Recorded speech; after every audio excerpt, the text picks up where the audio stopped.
everybody. Welcome to GT Live Day 2 of Gamescom. We are not in Germany. We are in Beverly Hills, California. But Gamescom is happening, and according to Daniel Bloodworth, Gamescom is over, right? Gamescom just ended. Well, yeah, the press day right now, it's closing up. They're heading out to dinner. So what a perfect time. We came in just right on time to come in at 9 a.m. Pacific time to wrap up Gamescom. I am Brandon Jones. I'm joined by Elyse Willems. Guten Tag. And Kyle Bosman. Willkommen. You have to do that, right? Do what? Just you have to say something in German or do a German accent or just kind of Yeah. do some, just kind of point out like we're not German, we're not in Germany. Yeah. But German things are happening. They're happening on the other side of the world. Thank you guys for tuning in. Hope this works out for a lot of our European audience that usually stays up really late to watch our late night stuff when we wrap up the day. But yeah, Gamescom Day 1 has wrapped up. So much stuff to talk about. Matt Blair is over there monitoring the Square Enix Presents press conference, which is probably going to be mostly focused on Final Fantasy 15, which we got a trailer for last night. Yeah. But we're still waiting on whether they're going to start or what they're going to show. We're also going to get an update from Call of Duty in an hour. They're going to talk about esports advancements that are coming to Black Ops 3, which I played the multiplayer for, which is pretty excellent. So curious if that's going to be a really cool announcement. Kind of reminds me of the PC gaming show from E3, where it's like, we want to watch it, but I don't know if we necessarily want to like be wrapped and focused on it the entire time. So. Right. Until we are interrupted by news from either of those events, there's a ton of stuff to talk about. Electronic Arts had their event at 1 a.m. Pacific time. I got up and saw all of this stuff before the stream today, and to me, Star Wars Battlefront, Mirror's Edge Catalyst, and Unravel clearly led the pack. Kyle, You just rattled those off real fast. Why those are the ones I specifically want to focus on? Yeah. Not the Sims. We're Hold not on. covering the Sims right now. Star Wars Battlefront. Right? Mirror's Edge Catalyst. And then Unravel. Those are your three highlights, huh? FIFA, Need for Speed, Plants vs. Zombies, Old Republic, and Sims were the other ones. Yeah. Maybe Need for Speed is a little slightly edge out on Unravel, but like, So wait, did What? they show off anything new? Because they all had all that like when they were announcing the press conference. They showed lots of new stuff, yeah. yeah. But I mean, new games as well. No new games. Not No. one new So game. the and more was just a lie. It was the and more at the end of the Yeah, sentence. they just kind of elaborated on everything. So here's what they did do. Here's the and more. We'll get to those three games, obviously, but they did a weird thing of the concept art. They said, yeah, we are working on some new games. Oh yeah, that Here's was some- that montage was weird. Here's a tiny montage of concept art. Some of this games might that we're working happen, on. some of it might not. No big deal. Isn't but, you that know, exciting? Check it Yeah. out. So, You're on a crazy planet. Look at that thing over there. Anyway, Electronic Arts, everybody. I haven't seen any of the press conference yet. What concept art did they show? Oh, it was for Some of it was unannounced from games. Plants vs. Zombies. Like you see like PvZ characters in there. Some of it was like clearly Mass Effect stuff. Like a brooding sci-fi guy on top of a tower Why? Why are they showing us this? I don't know. to prove that they are working on new games. Don't stop showing us concept. Yeah. Well, it was kind of one of the things that stuck out yesterday that I thought about was the Bloodstain from Xbox. Where they're just like, hey, they clearly wanted us to show something, so it's like the last thing we drew. We drew a character. We have no idea what the guy's called. Yeah. But he's a demon hunter. He's Yeah. probably gonna get replaced. Exclusive announcement. He's a demon hunter for Microsoft. So I think that's it. Seems like Gamescom is so exciting because there's so much stuff happening. You still look at what all the stuff that Xbox showed, and like it's a ton of stuff. Like there was a Yeah. lot of stuff that EA showed and talked about, but it is all updates on stuff that we already know. Halo Wars 2 is the only real announcement of a new property to come out of a new sequel or a new entity to come out of the Microsoft press conference. But yeah, I mean Battlefront. Are we Absolutely. Are we clear of that? Can we talk about Battlefront? I need to Yes. see it. Yeah, so Elyse needs to be updated on these clips. So we're gonna we can hear it in the headphones. So we're gonna just so watch this it in is the a new background. mode, but, right? this is a new mode that was teased before Gamescom called Fighter Squadron, and yeah, this is basically ships, like the ship combat Yeah. that's going to be added to the game. I mean, it was also teased in the trailer. Like we definitely saw plane combat. A lot of people were frustrated that there's no space combat, which is interesting. Like you'd think like kind of a big open space box would be easier to do than a giant volcano planet. Like to me this seems more difficult. There's like all the smoke in the air, and there's like the basically what's up is totally different than what's down. Whereas like in space you could just kind of put a couple cruisers there and just have stars and planets in the distance. That shot though, I get chills. That first opening shot where TIE fighters are everywhere. Yeah, I got chill. Yeah, it's Return of the Jedi with Death Star 2. man. Like I got chills several times throughout this trailer. My only concern is really what you can't tell from the trailer, which is just how does this feel? Like I see EA Star Wars like retweeting a lot of people being like, "It's great," but like we're not there, we don't know. Got to demo some cool Battlefront stuff at E3, but have yet to play this. I'm dying to play this. And Kyle, we talk a lot about Battlefield and Call of Duty and games that have kind of incremental map / like weapon updates. And it's really like a test for their trailers to make a gameplay edit that shows off what's new, kind of simulates a real gameplay battle, make it look like this is what it would be like if you played it. Yeah. But at the same time, kind of escalated the announcements of what they're showing. And this did such a good job of it. They're out of planets, though. I don't want to. Huh? They're out of planets to reveal. It's coming up. I mean, yeah, it's definitely coming up on launch. And I guess that is the other concern people have is that like that's what EA is going to do. There's going to be more planets in 2016, but they're all going to be DLC. Yeah. And then here we see the heroes, the hero class spaceships. Don't want to spoil this one for Elyse there. Just going to wait. Okay. I'm going to wait on it. They're We're gonna just wait on giving fans everything they want in Our, Star our Wars audience that game. hasn't seen it. You looked at. You It's looked okay. away. I had it over there. Oh, okay. It's just a slave one. The Yeah, it's slave one fine. It's shows just up. it's just Boba Fett dogfighting. The Falcon. That old chestnut.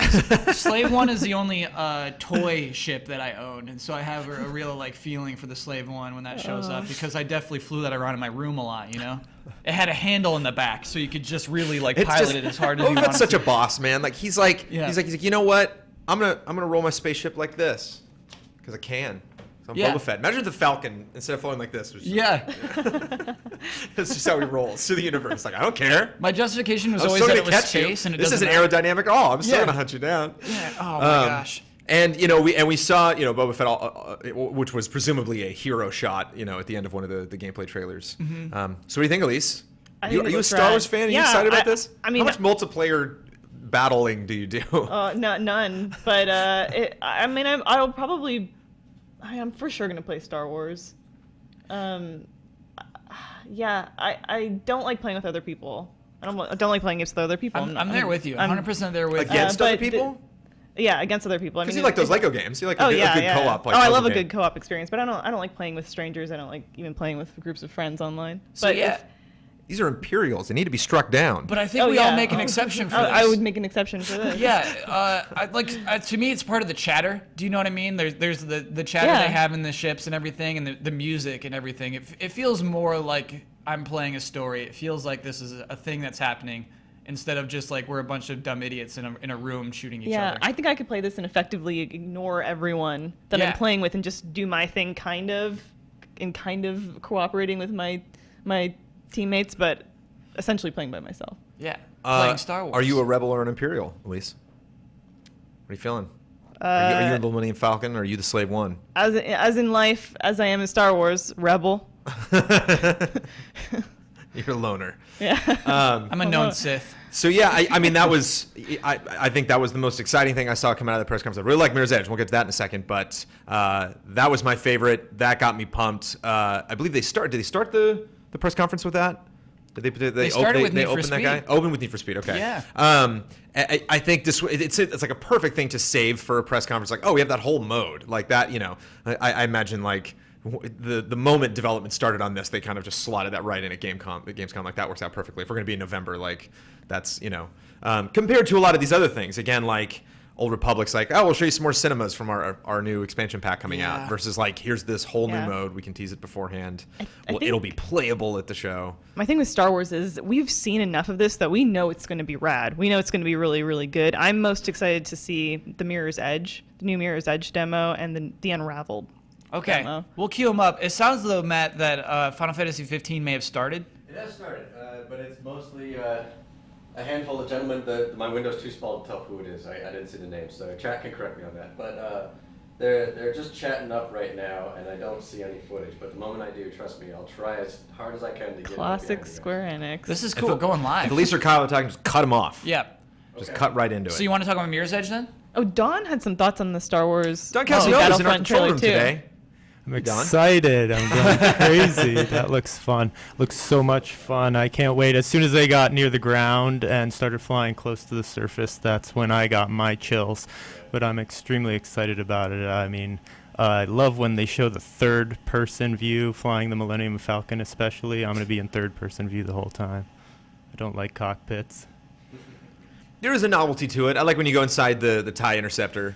I believe that's an interceptor. I don't want to get in trouble. See, I don't feel in control in a like That guy. a fight game like this if I'm in third person. I'm the opposite. For some reason, because I can't just turn my head and, like in a car, I always feel so constrained when I'm in a cockpit, like I can't tell where the edge of my ship is or something. So your cockpit. Yeah. I know Blood is cockpit for life. I'm definitely third person. It's like Grand Theft Auto style. Like I just like. What Don just said made perfect sense, though. That's It really does. interesting. Well, that's the line. I mean, it's Yeah. like inverted or not inverted. I think I just feel like I'm more in the ship this way. Oh, sure, yeah, it's Whereas immersion. that I feel like it is immersion. Whereas that I feel like I'm puppeteering a ship. This gameplay goes to a whole other level when you go into the cockpit. When you're hearing those sound effects, like from the Yeah. cockpit, it just changes dramatically. Speaking of first-person immersion, Nice. Mirror's Edge. Best in the biz right there. Look at this. And we get a little transition. We got a crossfade to Mirror's Edge. This is very professional. Yeah. Kyle is taken aback right now. I don't know if Twitch is hearing it, but there's no audio in our headphones. You want audio? I can give you audio. Oh yeah, that'd be. You want audio? Swell. I'll I mean, give you I guess I audio, don't need it Elyse. if it's going to interfere with the stream. There's some smashing, some kicking. The voice acting is good, though. That's worth saying. And I like the story. I really like this. I think it's a very smart gameplay reveal. I think this wouldn't have been as good if they Time to just make myself shown this useful, entire huh? sequence. Like I know Where it's a do I little go? frustrating You because can make they your way to the pull agricultural off many division like at really interesting Elyse. time moments. But they're like, oh, we'll just skip past this little part here, and you don't need to see this little bit. And we don't want to spoil this bit. But I think it makes it right. But I think it. Yeah, that's Feeling good it? stuff. I mean, how much better does this game look than the original Mirror's Edge? So good. It's not even funny. Original Mirror's Edge looks great, though. It does. Yeah. No, it's.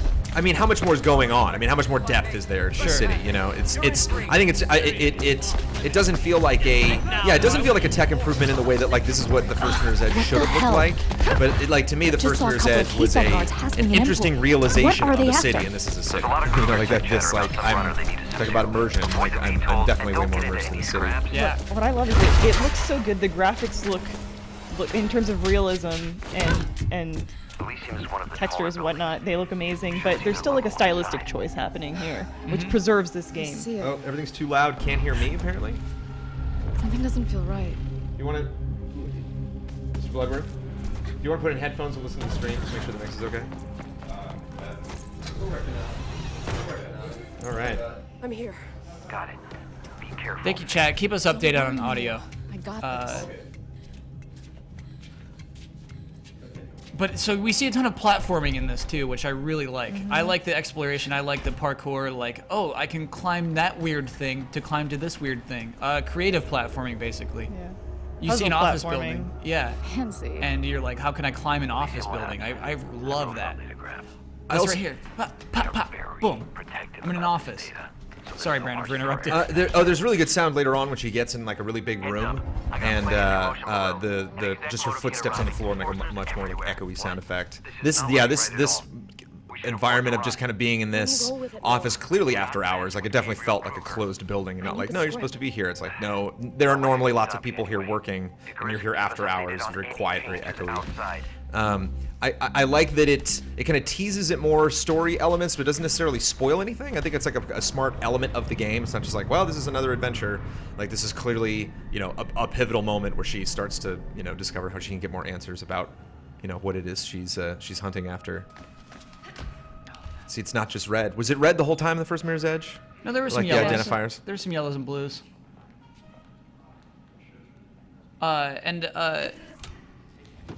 Gosh, There's sorry, someone that else moment here. to me is really funny. She's significating that she's wants to like hold on to that Sorry. pole, but it looks like she's like reaching out to them like longingly as they walk over. I think this was a really good gameplay demo, and it's cool they saved this for Gamescom. Labs here. This isn't Elyse, what do you think so far? I'm so excited for this. What are they up to? Hey, you don't have to I just do love this. how this game looks.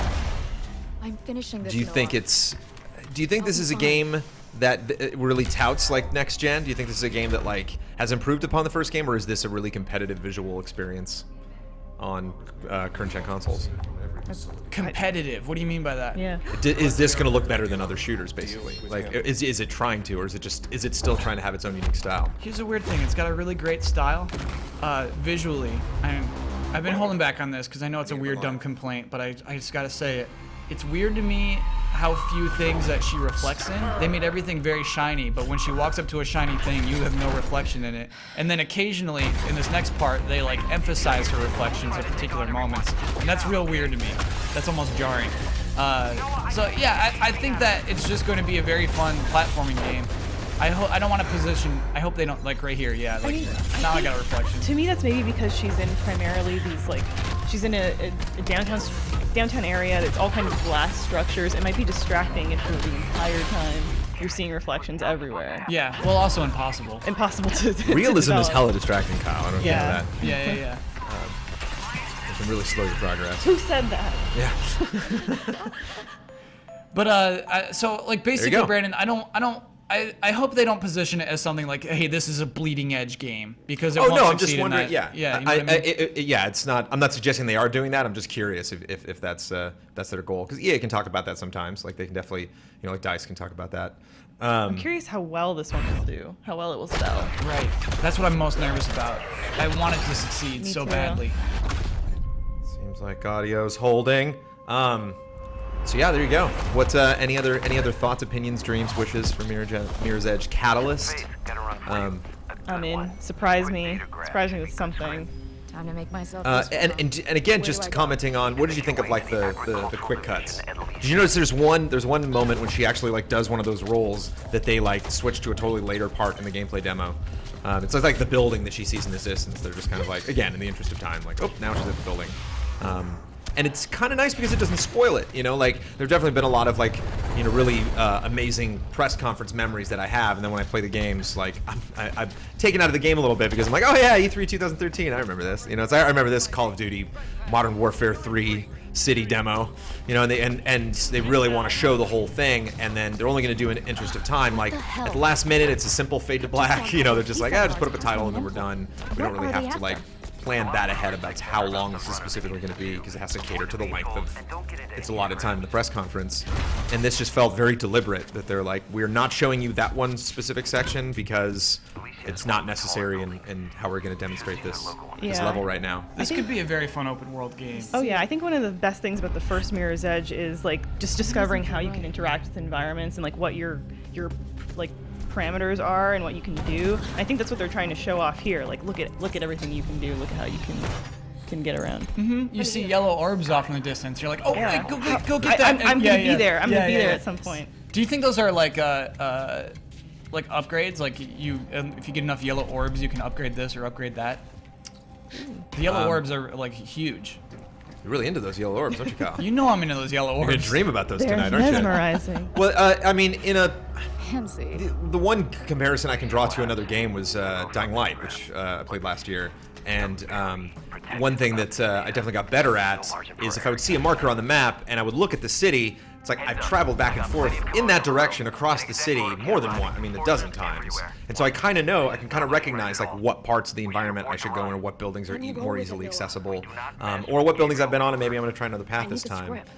So that excites me. Like once you get to that building and you know how to get across those blocks of the city, that'll help you in later missions. You'll have a thought that like if someone's chasing you, like if they have that, if it's the real open world and like, oh, the cops are after me and helicopters are chasing you, not a part of any mission or anything. It's just I just pissed off the cops and I'm trying to get away. Be kind of fun if you can like recognize those little hiding spots or places where they won't see you. And like Dying Light, I hope there's like really cool hidden things to go find. And like zombies. If you're just out exploring. Zombies would be great. No, Zombies don't- would be fantastic. Don't you do that. Don't you do that. Well, hang on. I want to hear what he has to say. So yeah, Mirror's Edge Catalyst. I'm more excited for Mirror's Edge Catalyst now than Battlefront. You had two in front of you. They're right here. What do you want? Yeah, I mean, this game's. I love Star Wars, Of course you but like, this to me just speaks my language. I just love. This is my kind of game. But I am excited for Star Wars. Yeah, and I'm so stoked they're willing to make a single-player, story-focused game, and that's why I hope it does well. I hope Me it does too. well. Don't have to do this. And we have already seen stuff finishing from this now. Catalyst. Like we saw a trailer, we I'll be fine. saw like another trailer that had like some gameplay in it. Then we saw another like gameplay documentary thing, and I wouldn't necessarily call this like a blowout. It is very selective on like a very specific mission, but like. And even though it is heavily produced, like the actual video that we're watching, I think it's like very representative of what the game is like. Yeah. It just picks all the best moments and knows how to roll them out. When is this out? Is there a release date? February of next year. February 23rd, I think it says at the end. Daniel Bloodworth with the dates. Daniel Bloodworth, what do you think of Mirror's Edge Catalyst? Daniel I'm Bloodworth. loving it. Yeah. Again, I didn't stay up to watch, so I'm seeing this like Elyse just as we're watching it now. So I gotta see it with the full sound up and everything. Ooh, Whammy Time brings up another really fun part about this game, is that there's no guns. Yeah. Yeah, a lot of people are Yeah, happy that's about that in chat. We got rid of that. Yeah. I mean, no guns that she's using? Yeah, you'll never pick up a gun and have to shoot. We know this? They've said that? Yep. Oh. I mean, just kick people in the face. Yeah. Don, more excited for Star Wars or Mirror's Edge? I gotta say I'm a little more excited for Star Wars, Oh, but really? Mirror's Edge, I like that world of story. It reminds me of, my old corporate job when you used to hang out in the skyscraper after work, just monkeying around. No, hold on. Is that a true story? No, I'm just kidding. Oh, come on. Come on. I worked at a mall once, though, and I was friends with the security guard. He used to let us stay in there after all the shops had closed their gates. We'd play laser tag. That was kind of similar Oh, to man. what. Did you ever have to Mirror's protect them all? Edge. No, I never backed him up. He never called on me for that. No, hold on, though. You just played laser tag in an empty mall at night?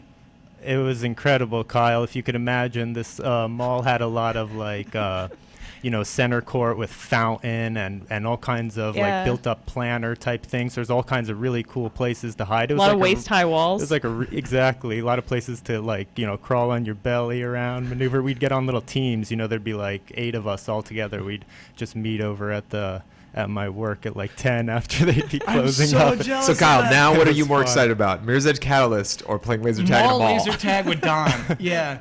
The ultimate was when he let us up on the roof one time, Kyle. And if you can think of how the food courts in the malls have those big bubble windows usually on the ceiling. Yeah. So like when you're actually up there, it makes kind of like a maze of those bubble windows because they're taller than you, and creeping through there like, with your gun is really intense. It reminded me of that Hashtag bubble trailer. windows. Yeah. Dang, Don, that's a good story.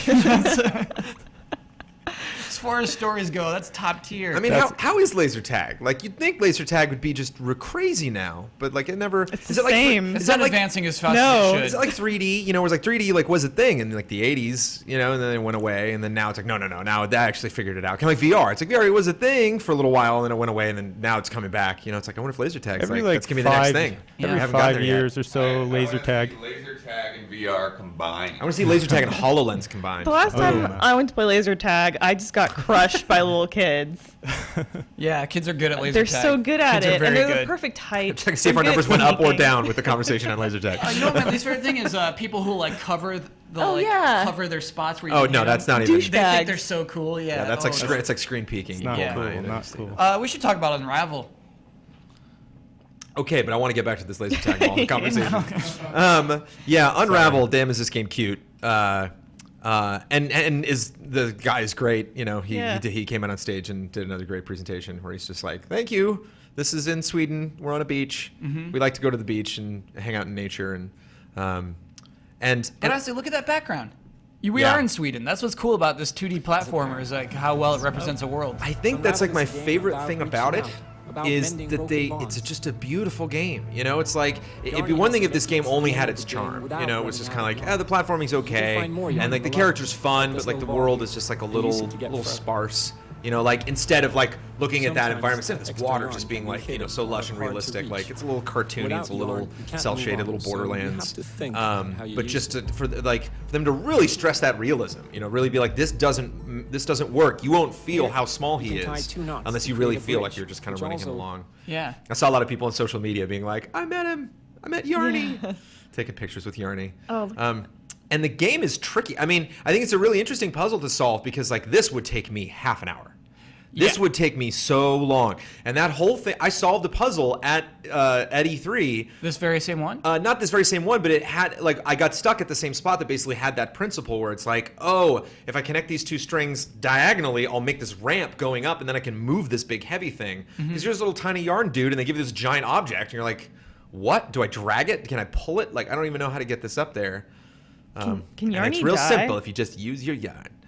What's up? Can Yarny die? Like if he got caught in that current? Yeah, he definitely just like avoids it. The only thing that killed, I didn't do any water environments in E3. The only thing that killed Yarny was like a clearly toxic, like green bubbling goo okay. that like, yeah, don't fall in that. You can also run out of string, yarn. Oh, I love that. Yeah. You build your little tightrope. That's a little more specific. Like that's a little more specific to the area that you're in. Like when you see him get to a part where he like ravels himself back up, like that resets you at the same spot every time as far as like yarn distance is concerned. So it's when you're like being careful of how much yarn you use, it's really like focused on the specific area that you're in. It's not like you're gonna get like way into a level and be like, I gotta go back 20 minutes to get more yarn. That's actually very reassuring. Thanks, Brandon, for explaining that part. So yeah, whenever you see him do that little animation, we're like, woo, I got more yarn. Like he goes back to 100%. Like it's basically just preparing him for the next section. But there were definitely moments in the thing before E3 where I was just like right at the, because what he does here, you could undo this. Like you saw he got over that little stone thing by himself, but then he does this zigzag to get this thing over. Yeah. Once he gets this thing over, he could go back and untie all of those things and then climb back up over. Yeah. And so I wonder if the end of the game when it gets really tough is gonna like challenge you to do that by like, it's not just setting these things up, it's destructing them in a specific order so that you have the yarn to get to where you need to do the next thing. So it does, and it's an interesting like puzzle gameplay mechanic to have him like run out, to have him like all of a sudden get really skinny, and he's like, like his animation is so great, he looks back at himself like, oh no, I ran out of yarn. And there's no like coins, you know what I mean? It's got a little yarn fish. I mean, this game just doesn't quit, it's like, just okay, I get it. No, hold on, he's gonna pet the fish. Oh. There we go. Yeah. And he says what does he say at the end? He says a really interesting quote. He's like, we want to touch you in your heart deeply. Yeah. Like, I can't, like, he's, that's why mission accomplished. I fear that this game may have an emotional punch at the end. Something Yarny unravels, or... I made a 25 accent. I made it 25 accent. 25 minutes into the stream before doing a horrible accent of somebody in a country I don't live in. That was not a horrible accent. I know, but it's not. It's okay to do it every now and then, but I don't want to just bombard the show. You don't want to be with just offensive. Terrible accents. Okay. Yeah. All right. You don't want to be fun. Because when Kidding. Accents are fun, man. Because when you get sleep deprived, you look back and you're like, I've been speaking in German for the last 30 minutes and I don't speak German, so nobody can probably understand me. But yeah, so we're on the loop now. What do you think of this selection of the game? So into it. This is definitely like the happy part of the game. Like, do you think this game? Because I went through kind of a muddy, dark, creepy forest where there were birds hopping around trying to grab me. Oh, really? So like, I wonder if the game just gets progressively sadder as you keep going, and then has some big journey explosion of happiness at the end. My impression of this level is that it's after one of those parts. I think we've come out of the woods, and this is like a reset. We're at a happy place again. It'll be a roller coaster. Is the end of this game going to be you just completely, going to that last ball of just nothing? That's and then what like somebody finds him and like makes a new Yarny or something. Yeah. We're just gonna be like just stretched. That's what I'm concerned about. Rips is his that arm this, off like, I don't care, I need more yarn. I'm concerned the end will deliver some kind of emotional punch to us as to what Yarny's fate will be. That's why he wants to touch you in the heart. That's what he means. He wants to punch you in the heart. Nah, he's gonna make it back to his family. I know it. I've I got I don't a think he has a spoiler family, about the Kyle. I ending. bet. They're his family to him, though, I think. No, don't start it. There's a big yarn griffin that comes in, and it's a whole, No, it's like, a whole emotional experience. I think the thing is, like, even though they may not know he exists, to Yarny, like, his human family is his family. Yeah, absolutely. Will this game come to the Wii U? And if so, will we get a Yarny amiibo? This will not come to Wii U. I don't think they'd make enough money on a Yarny amiibo, sadly. I love the environments too. Like, to us, like the massive scale of this to Yarny, but it's just a little measuring post. Oh, and everything's real. There's no like there's no like floating blocks. How are we doing on Square Enix? They're just talking. They're just talking. All right. I Yeah. want to know, is the final boss going to be like an old lady with like a set of knitting needles? She tries to undarn you. I got a spoiler about the ending. It's a sad and ironic ending involving a cat. That's all I'll say. Oh, Don. I bet you love that, you sicko, you cat lover. Or it could just be some annoying kid that like throws him up over the telephone wires, and he's just hanging there. Yarny can overcome anything. I don't think you all understand what Yarny's about. What if Yarny sacrifices himself to like save a button on the sweater of the like little girl in the family he loves? Okay.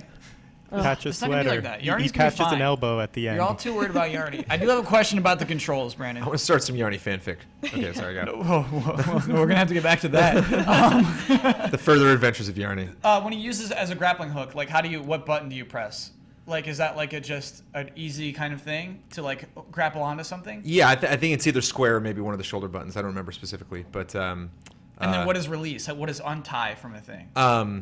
or just another face button. Okay. Like maybe circle or something like that. And whatever the same button is when you get to a checkpoint.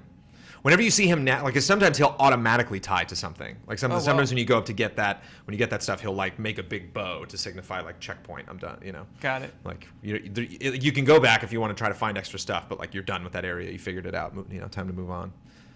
How long do we think this game is? I mean, does this game need to be super long? This No. game's 2 hours. Is that fine? Sorry. No, go ahead. I think it'll be more than 2 hours.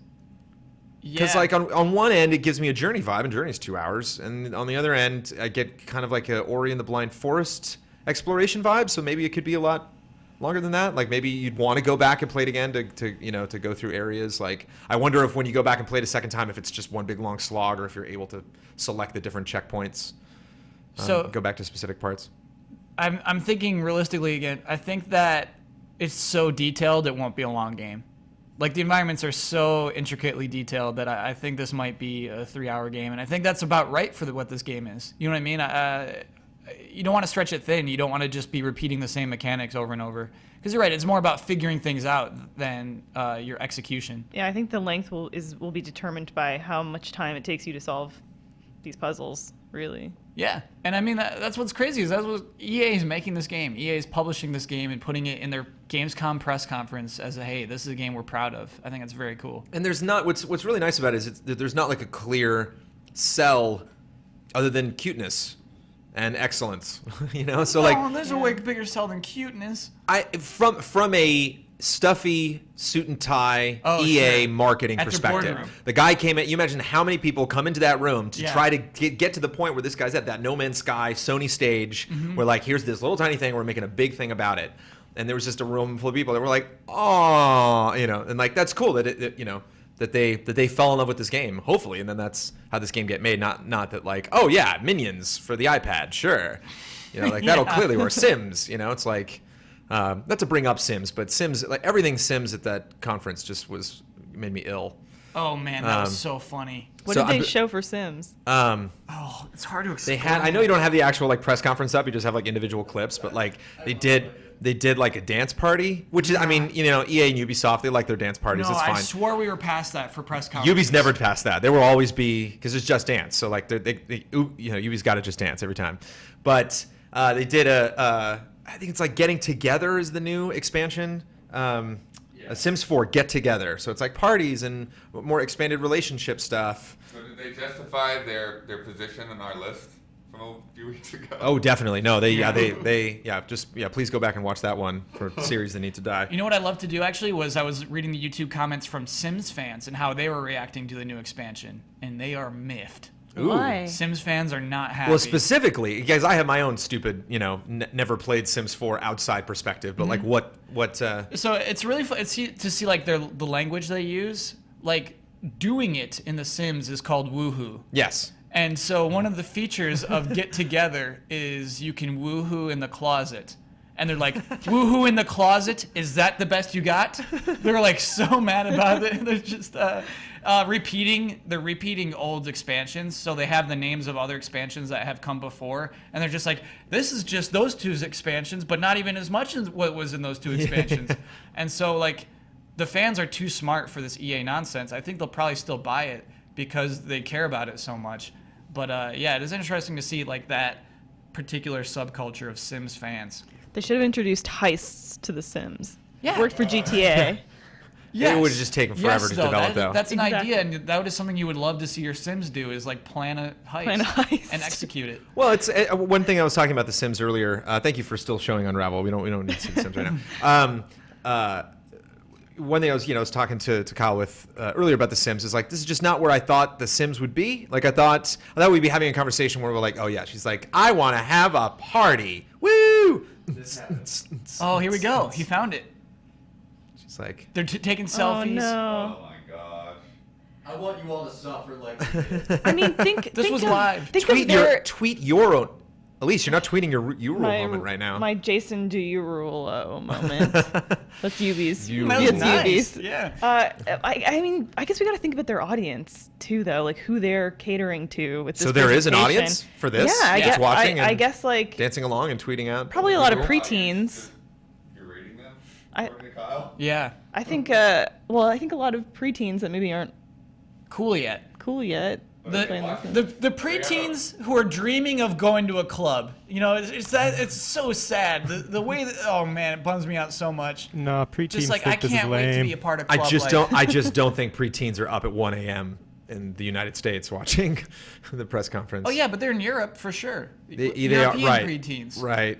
A solid chunk of the people who play this game are too old to give a crap about this. Right. That's the thing. Well, who are they doing this let's throw numbers for? out there. 75% of people who play The Sims 4 are not inspired by this image. Who is this for? I don't know. Who thought this was a good idea? Hashtag that. Oh yeah, Who is this for, EA? the selfie so funny. Like the person in charge of The Sims dancing with a bunch of But I 18-year-olds I who think are clapping and I dancing. think the preteen kids that like Ariana Grande and they're doing whatever, they can't go to Those clubs. kids. They're watching this and they're like, yeah, The I'm Sims. just, Mm-hmm. my mind is just very curious about this production, and it's like, okay, did they find these people in Germany and hire them locally, or did they actually fly a bunch of dancers that they? Oh yeah, good picked call. up Well, no, with? but that's what I'm thinking about. When all these, I literally just see dollar signs and all these kids like that's Those are expensive models. $200, $200. Like A guy who can dance with glasses, those aren't cheap. Straight from the discotheque. Yeah, they're definitely models. Oh, see the though, guy with man. the shoulder that took her off. He's like, come on, man, let's go. There's people dancing on the floor. We don't want you to get hurt. But I thought Sims by 2015 would be the kind of franchise where like, did you hear what The Sims is doing? That's really interesting. Like, the franchise went away yeah. for a little bit, but now it's back. We finally got Sims 4, and it's really fun. They're doing like a crazy thing this year, not like. Ooh, show this, Blair. This video is really good too. And they got this really creepy live action thing. Oh yeah, Oh, yeah. tell me can more. You rewind a little bit. The live action thing is insane. Let's get a little bit of that in there. There. So like a weird commercial just for The Sims 4. Like, Like, she's like, watch this. Screw this guy. Haha, screw you. You punk. Haha, they're stupid. I like that And appeal. then, of course, everyone Start a has food fight? Heck yeah. Woohoo. They're doing a little woohoo in the pool. See, it's just, it's one thing to take a franchise. Look out, folks. Sorry. Is it coming? You can hit. Is it? We got to sneeze? I think Wait. I'm starting to understand Wait now. the concept of this, but it's really weird. Tease. All right. No, this is good Sneeze stuff. tease. A lot of forced perspective. Yeah, knocking sand on people knocks their swimming suits off. Apparently. Wait, where's the one with like the skinny guy who's like, I wish I had muscles? Isn't that? Oh, it's at the very end. Oh, okay. No, All he right. doesn't say, "I wish I had muscles." He gets muscles, and then it's like, "Yeah." That guy just Let's wanted make to be out. orange. Yeah, so I'm cool with like popping bubbles at the gym. That makes sense to me. That but killed 20 people. It knocked them out of the apartment onto the street squished. below. Here he is. I want muscles. Now I have them. Yo, what's up? It's like not funny. Oh, it's not. It's like It's a weird kind of like, emotional appeal. but it's not like, oh, that tried to be funny and failed. It's like it's really trying to be poignant, and it's Yeah. like it's okay if you're gonna strip The Sims of everything that like people would have thought it would have been by this point, or the hopes and dreams of Will Wright and what like this what this franchise could have achieved. If you just want to break it down and make it Minions and be like, all this is worth is just expansion packs and mobile games and Facebook, and that's all that we're gonna do. That's fine. Just don't make trailers like that. Just Okay. make a real quick announcement come out. Hey everybody, just giving you an announcement of what's happening with The Sims. We're doing this stupid expansion pack. No party, no musical number. We're out. I think the Sims is like escapism for people. It is people that are unhappy with their own lives playing a game. which is everyone. That's a big market. Yeah. So I mean, I think that for a lot of maybe younger people that don't have the exciting lives they wish they were leading, that trailer maybe appeals to them. All right. I hear it. I just don't see any of this stuff moving the needle. I see whatever money Sims 4 was going to make, it's just going to make that money. Yeah, you know, like people are going to find it. And hey, I like that cool cow plant. I'm not saying don't do advertising. It's just the way they did it. Okay, that's enough time in Sims 4. It is. Yeah. The Old Republic, Knights of the Fallen Empire, Yeah, man. the trailer. It's coming. The game's coming. Here's the thing.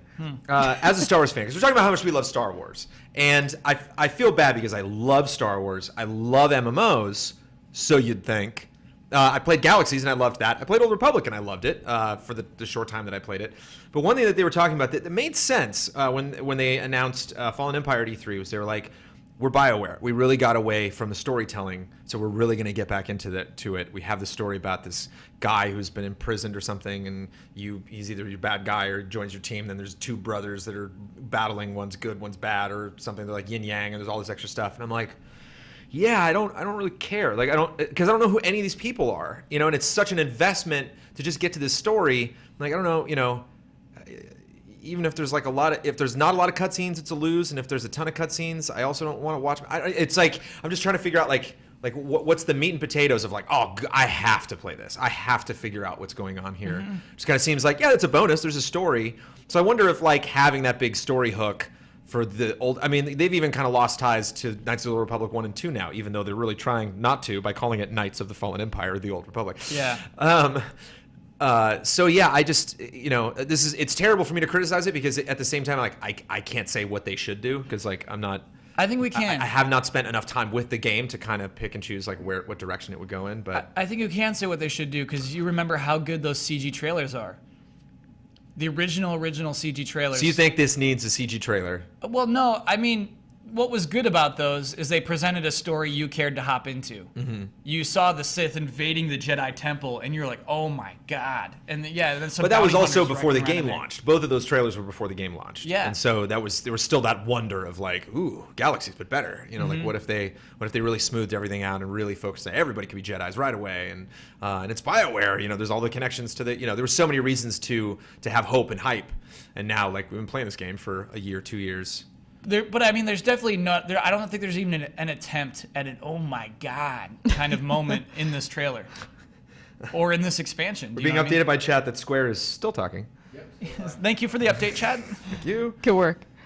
So yeah, I mean, it is one of the 8 things that they talked about. So it is definitely something that they want people to be pumped on. It's something that they brought to E3, and then subsequently, it's something that they brought to Gamescom. I wonder how big the European audience is compared to the American audience for Old Republic. Yeah, man. Nothing else to say on that. Yeah, I don't know. I don't Old know how to Republic. save your game. But I mean, what you've done looks great. Like it is a good looking MMO. There's not a lot of really story based sci-fi MMOs. I think it's like the only sci-fi MMO that is really puts a lot of emphasis on story. Everything up PlanetSide, Eve, you know, like all of these are just really resource focused, combat focused. Like there's story and factions and stuff, but they kind of let their user base write the story for themselves, as opposed to being like the goal, the reward is the ending cinema of the story. And seeing the gratification of that guy, that important guy, like you've come all the way to my realm of the galaxy, and then he's gonna cut away, and it's like that's me, that's my guy, you know. Sure. Or you and your guild, or you and your party, like picking dialogue options and telling evil people what for. I wonder if the anticipation for Battlefront will get some people interested in this in October. Yeah, isn't that funny? I feel like there's such like a Sure. slim crossover. Yeah, that's There's like, just like 2 different kinds of Star Yeah. Wars fans. I mean, at least we Like- got to give him credit for not like leaning on that a ton. Where it's Yeah. just like it's a time travel to episode 7. This portal opens up, and You're right. At least they had that respect for their fans. You're right. It could have been way worse. Yeah. It was like 14 did that. Where I remember I was like running through a zone in 14, and I think I like saw a trailer about this, but I didn't really like pay attention to it. And I hear like Lightning Returns music. I'm like, what? And look over and like there's Lightning just fighting this big monster. I'm like, Yeah. oh right, like Yeah. Lightning's here. And she even comments like she even has a line of dialogue that's like, where the hell am I? What am I doing here? I'm like, I don't know. See you later. And then she just like vanishes into a And portal. you just kept going? Well, yeah, she's tanking the fight basically. So Yeah. you just run in, and as long as you Huh? keep Stay people with off her. her and do damage to the boss, you get like a little bit of credit based on your involvement basically in the fight. So it's the kind of thing that like everyone in the zone's just like, why not? Just Hang out with Lightning But- for a little while. But Official GT mascot. But it is Lightning. pretty funny. So Old Republic's tough. I usually have like a game plan. I'm like, they're doing this, but they should do this. And I'm like, they're doing this, and I don't know. I hope that works out well for them. Yeah. I don't have any ideas. I should play the game more. We wish you the best. Need for Speed, Mr. Bloodworth's pumped about, and he's been silent for a little bit. Need for Speed. Well, I haven't seen it yet. But yeah. I asked you what looked better than Forza Motorsport 6 yesterday, and Bloodworth said potentially Need for Speed. So how good are these live action cutscenes look? Yeah, the big Gamescom reveal is that they showed you the legends, the racing legends, street racing legends. Who are real They're real people. people? Yeah. Okay, so when people in this story are talking about real people, Yeah. and they're like, oh, what's his name? He's coming to town. That's a real guy who, like, a lot of people have real legitimate respect for. Not only a real guy, but a real person focused on the 5 tenets, I think, or the 5 like. They broke it down to 5 things like style, Oh, right. Breaking the law, being the best or something. I can't remember like what the 5 like Right, the 5 pillars. Yeah. But so they each represent those, which is interesting because one's like outlaw, one's like break the law, and then they like have video of a guy who's like, yeah, I'm an outlaw. Love to break it's the like, law. what? Okay, have you done that recently? Like since the last time you were in prison, maybe? There Have they you- are. There's our 5 guys. Oh, they're gone. Right. I want to see Yeah. them. There is actually another video where I've got they. the 5 here if you want them. Yeah, give us the 5. Speed, style, build, crew, and outlaw. I'm gonna be going for crew. I want the best in the business backing me up out there. Okay. What about you? Definitely style. I'm very much a style man myself. I like to ride with style. Brandon Jones, how about you? Outlaw? Because I'm an outlaw? It's certainly not build, and it's certainly not style. But here's the thing: you're getting rated in all 5 of these categories at the Right. same time. Right. I don't think you can And avoid if you're that. doing all 5 at the same Nah, time. man. in perfect Need for Speed. No, I don't need any of that other stuff. Just my boys, my squad. 'Cause that's the thing. I was that was what was weird to me about that demo at E3 because I was losing. I was ahead in the race. I won the race, but I lost because I wasn't driving near the people that crashed. Because I wasn't getting my crew points. Oh, That's what I'm really saying. funny. That's what I'm saying. Yeah, you can't just be all about yourself, Blood. You gotta care about your crew. Is that a real But thing? be beating them at the same time. Yeah. That's really funny that it actually rates your crew score. So we'll see. We'll see. I mean, I only played like one round. I can't so. beat them. I would never betray my crew. Elyse, are you sold on the first-person cutscenes though? This is like they're really focusing a lot on it. It's Be cool great if it when was you're in fun. the garage It'd be and great. and it shifts over. Do you mean the live action cutscenes? Yes. To me, it just takes you out of the game. But I mean, just make it funny. Make it like Plants vs. Zombies was another thing they showed, and like that's just super goofy and it's fun. It's fun that way, and like just make just make it either. Okay, see, here's my recommendation. See, here's the difference between me and the Old Republic argument. There's 2 things you can do. Need for Speed. You can get these 5 people and dig in. Like have me just talk to them. Yeah. Have no other characters. Yeah. And even if you don't, even if like they're not good actors and you can't get like good shots out of them with your film camera and like having these scenes and stuff like that, make little documentaries. Like actually kind of get into their lives and like introduce me to these people. He's actually had a trailer where they introduced them and like the music was so loud and like their dialogue like cuts were so short. Like Yeah. they barely said 3 sentences a piece, and so I just don't really know them. And it seems weird to kind of mention like at Gamescom, like, oh yeah, well then we got these 5 guys. It's like, well, actually that's really interesting, especially the outlaw dude. Like I want a whole movie on this guy. Yeah, who I want is to know he? who he was. Yeah, show us. And of course, like you're encouraging me like to look it up, or make it super camp, or just don't do Yeah. the 5 guys. Don't Well- tie it to reality and have it me just be Here- cracking up at all of these weirdos. My thing with that though is, to me, this is better, but it still has too much of a Loco Cycle vibe. And Loco Cycle, I feel like, tried to be more camp, but it failed at it. Yes, it did. You can And go it's too far so- camp. You and- can definitely and go it's- too far on that side. And it's a funny idea to be like, man, racing's the best. Racing is life. Racing is all you ever want to do. Now stop and watch this cutscene for 4 minutes. Yeah. You're just like, I just want to race. I want to get back into it because it's really important for them to create this world. And this is a reboot, so it's something they look back and they wiped the slate clean and they looked at everything that they could add to this game. And live action cutscenes was like, gotta have those. Got it. You can't. Yeah, of course. Live action cutscenes. Actually, Yeah, man. I think if which if- is come and gone in Need for Speed, right, Blood? It has always been there. It's been in some Need for. I know, like Most Wanted. It's been there on and off. Yeah. Sorry, Funny let's- thing is, it was definitely like probably the most prominent in Undercover, which is basically agreed upon by everyone to be one of the worst Need for Speed games. It's a good omen. If they dropped some serious cash and they got actual actors that we know, really, really charismatic actors that we like, there were five hear me out. It sounds bad, but say if it was Chris Hemsworth up there that was playing a character. And Ludacris. And Ludacris, I'd totally want to. And Ludacris? I would totally be like, yeah, I want. Undercover. They went with people, Yeah. people that people knew.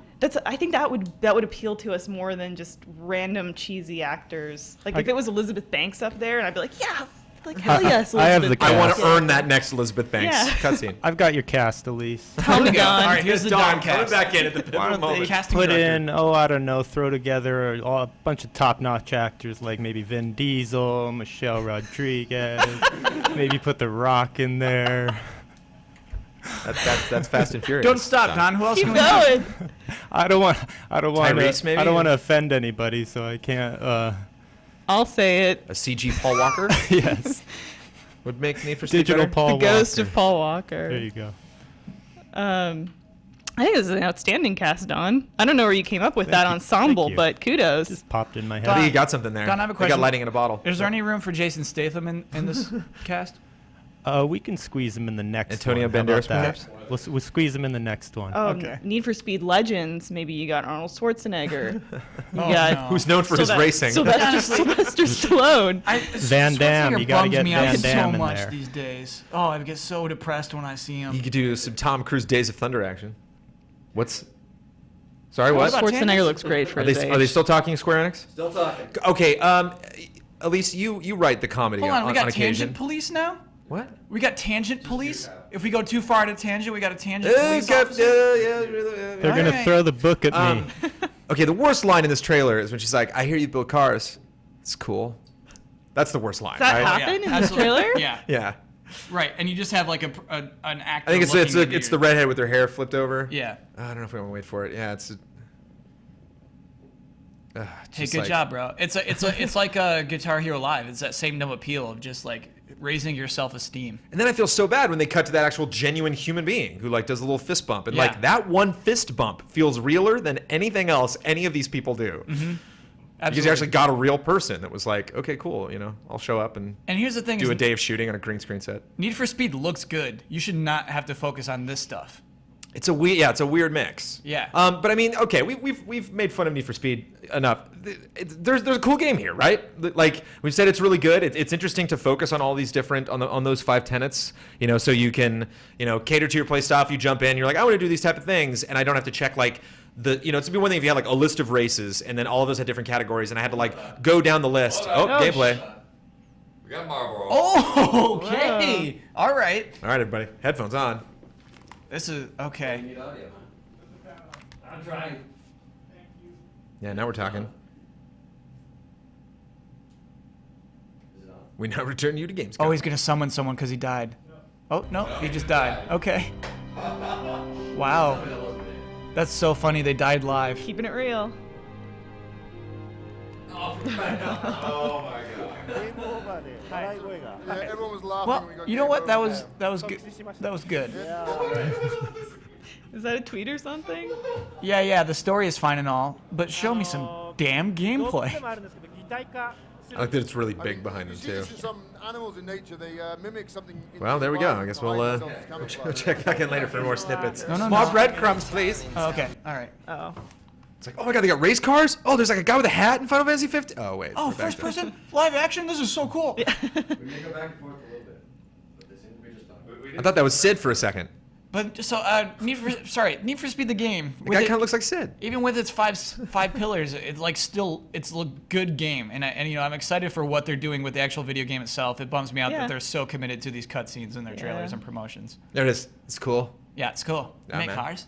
Here's a car. You click on it. Wait. So who are the 5 principal characters? They only literally show one. Is the fist bump guy? Is one of those guys? I think actually there's 2 guys. This guy right here. This guy. He's a real guy too. Oh, okay. Yeah. That guy. That guy. That guy That guy's looks definitely not badass. a real guy. Yeah. Guy with a hat. Actor. They were feeling the guy with the hat. Pretty sure the guy with Really, the really hat is the build guy. Because that's the only saw at E3. Oh, really? No. That's an actor. Bill guy's the big beard guy, right? this guy with the hat is a different guy. Oh yeah, hat. with the hair. Yeah, the So they couldn't put Duck Dynasty over there. one female character in there of the 5. Well, Nope. I mean, Nope. The thing is, those 5 people are like actually legitimately, if you're into the racing scene, the street racing scene, you know and respect all of them. I can do a gender equality transition if we Okay. want to if we want to roll that dice. Sure. Roll those dice. Let's see what comes out. FIFA 16. Snake eyes. Now I feel like I need to quit game trailers and get really big on the underground Yeah, street yeah, racing yeah. scene to prove Need for Speed wrong. Hey, Elyse, if it makes you feel any better, I'm sure they Yeah, got so, yeah. a top-notch flag girl in there. Yeah. Sorry about mandatory update, guys. She's gone. We don't know. We don't know where she is. There's just like blurry foot pictures every now and then. Like, Try to catch me. Sorry though, we're transitioning to FIFA. So yeah, the female soccer teams are in FIFA for the first time ever. Are really in like soccer games for the first time ever. I don't know, specifically what kind of precedent has been set for that. But I don't know if gender equality needs to if our expectations of gender equality necessarily translate into the editing bay when it comes to parsing through footage that is being provided to you from Electronic Arts to make the gameplay trailer for FIFA 16. But FIFA, this is Gamescom. We are in Europe. We are near lots of huge teams that are going to be driving the popularity of this game. And I think there are 4 shots of women in this trailer. Because I guess I don't know that women's soccer is as popular in Europe as it is in North America, right? Right. So maybe that they're. I didn't listen to the entirety, of the announcements that he made when he was on stage talking about FIFA. So I don't know if it came up in the conversation that he mentioned that as a feature, a bonus of this year's edition of FIFA. No, I mean, They focused on the Ultimate Team stuff, which EA is doing quite a bit, and unfortunately, it's a really popular mode. But Oh sure. but they, it's an easy way for them to make money, and so of course they're going to focus on it. But Yeah, a lot it's of people do Sims. actually play it. yeah, the feature. And I get that, man. Collecting those guys and that whole that's actually one thing that I'm like, wow, I would fall way into that deep end if I was into. Oh yeah, because they have a draft. Sports. Just like I played with the with Madden this year, they have a Right. they have a draft in that mode too. And there's actually, did you see the other trailer with the 2 like retired football players and they're like joking around while they draft players? And, Yeah, I've seen. I really like I've that seen trailer. I think it was like genuinely funny, and the appeal of like showing people giving each other a hard time while they're drafting a team is actually really fun. And I think stuff like that actually is a good way to communicate the series to me, to kind of like to have some kind of intermediary that's not like, I'm here from EA and I'm talking about FIFA, where it's Yeah. like, no, this is somebody that you might, that you'll know that like, and the trick is like having that genuine gameplay experience. We had that horrible Arkham Knight trailer where all the celebrities were like, yeah, I played Arkham Knight. Yeah. I'm just like, this isn't working. But yeah, if you can find that, someone who's not Pele who can come out and talk about it, that can potentially have an impact. So yeah, beyond that, I don't know if there's anything we're talking about here. That's just one thing I noticed. I I think didn't it's- notice until I saw a shot of the women. I think was it's like, 2 oh, shots. yeah. I think there's 2 shots in the whole trailer. One in There's a celebration shot at the end. Yeah. This was the grand finale of their show, though. That's right. The EA Gamescom press conference. This particular trailer. They credit Ella James. Is that the singer's name? Yeah. Who sang this? At last, They say, thank you, Cal. my love has come. You gotta finish the sentence, at least. I don't even know the. Come along. It's Come a along. sentence, Kyle. Oh my god. But this song also played everybody out of the. This was their get up out of your seats and Great trailer. and take off song at the end of the press conference. Get up off those seats. But yeah, so maybe not something. Do you think this was a big moment? Do you think this was this swelled the hearts of those physically attending the Gamescom press conference for Electronic Arts? Yeah, Europeans just eat this up. They can't get enough football. They hear music, they see slow motion guys falling over, and they're lapping it up. You never know. I know they are. That's like, Wow, that's Kyle. okay. Smart Kyle. Let me EA wait. just Hold on. scored a goal. Let me just wait for Smart Kyle. Let me just waiting for that to happen. No, I honestly, when we rate trailers, I think this is a good trailer, and I do think it was a good way to end your show. I'm completely fine with it. Is it what? Huh? I mean, Is it a good way to end our conversation on EA, or should we talk about Plants vs Zombies? you. Seen Oh, it? here we This go. is the Seen old it? trailer, isn't it? Seen it? Have we? Seen it? All right, They're I old saw- shots. I saw some Oh, wait. gameplay. No, but don't cut away. You never know. They're like doing a We're rewinding rewinding. thing, What are we rewinding for? right? Okay, so that's from the trailer last Oh, night. okay. Active time. Is it like the name of the stream? That's the name that of they're their doing? like program.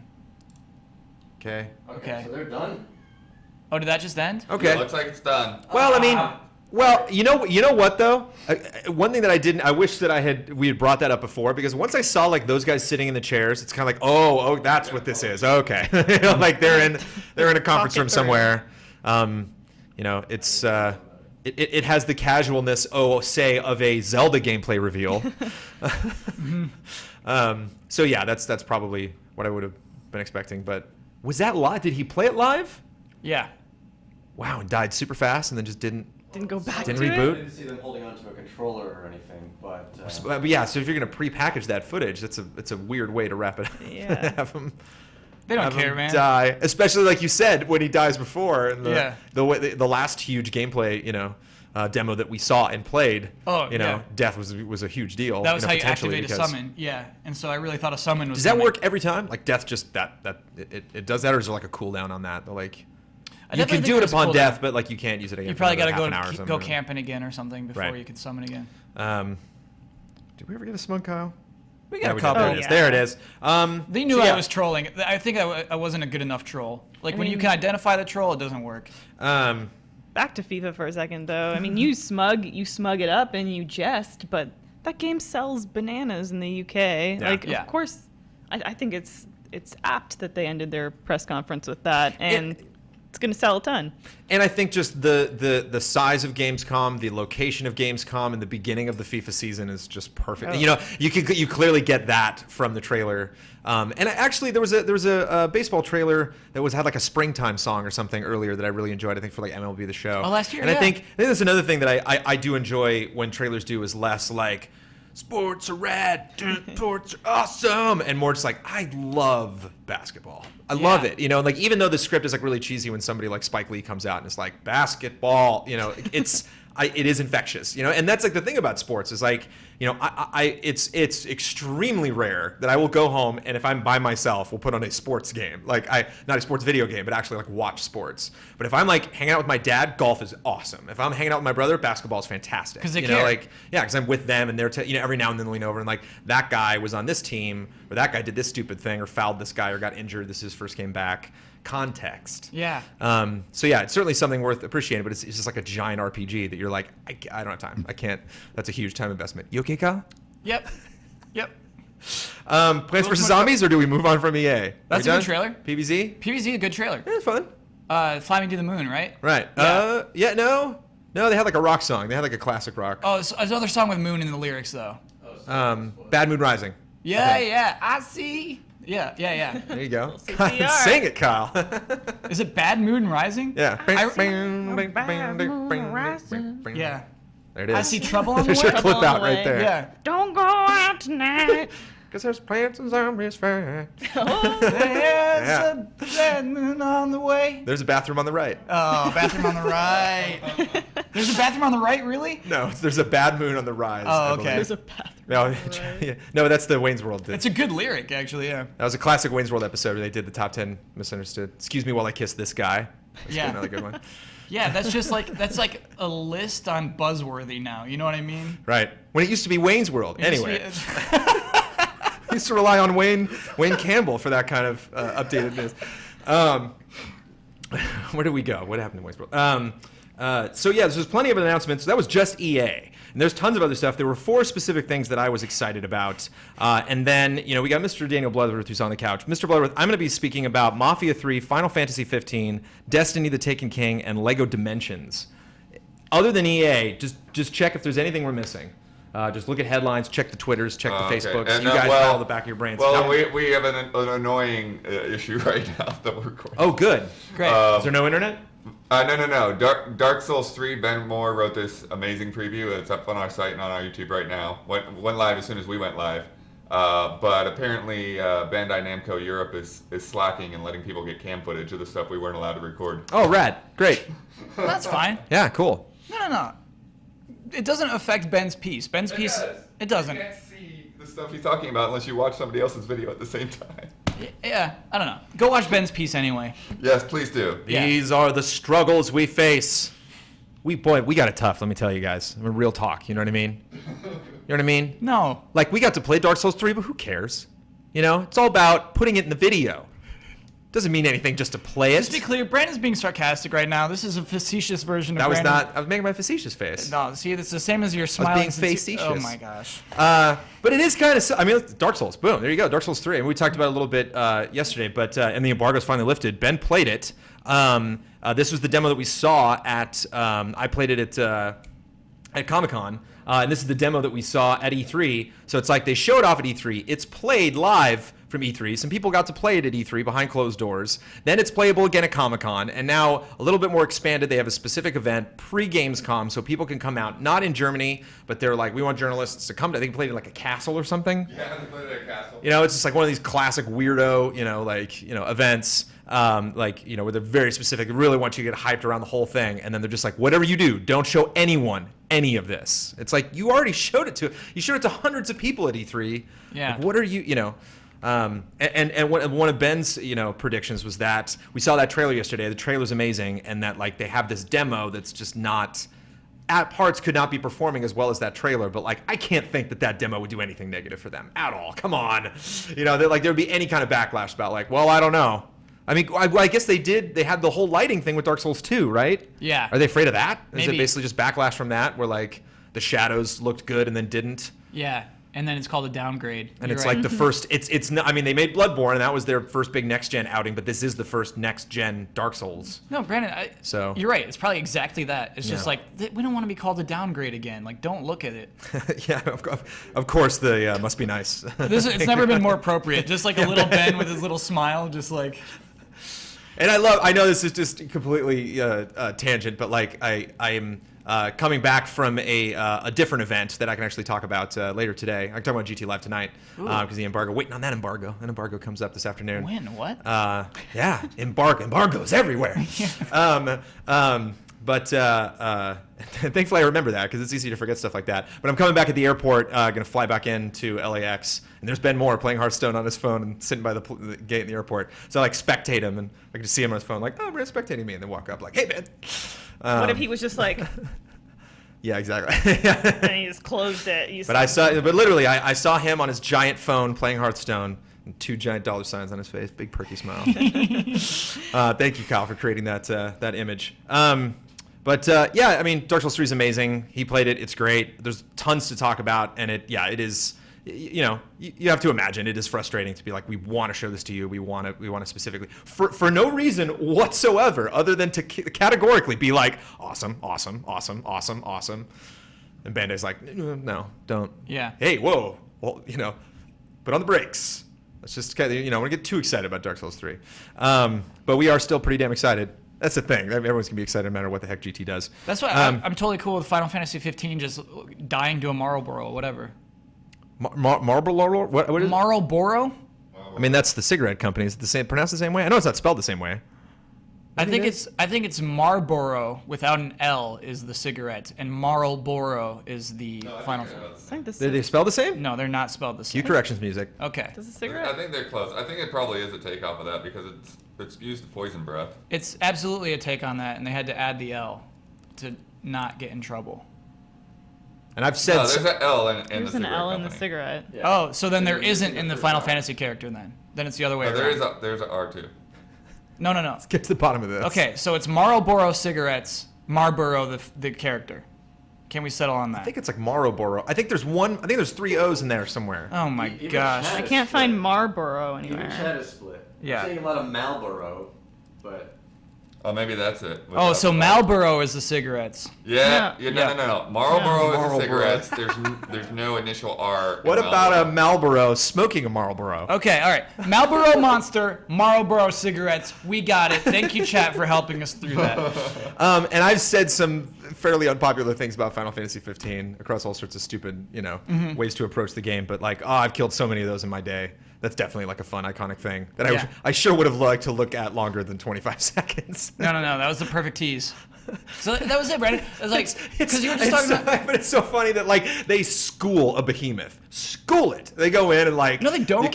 They get beat and then they realize Yeah. they got to come back. But at Exactly. the end of the demo, like they show off, Yeah. coming in. Yeah. And then a Marlboro just wipes him out. Perfect. Try again. Because we were just talking about Bandai Namco being too protective of Dark Souls. And it's True. Like, Yep. Good point. Here, they're like, here it is. This is the game where it is right now.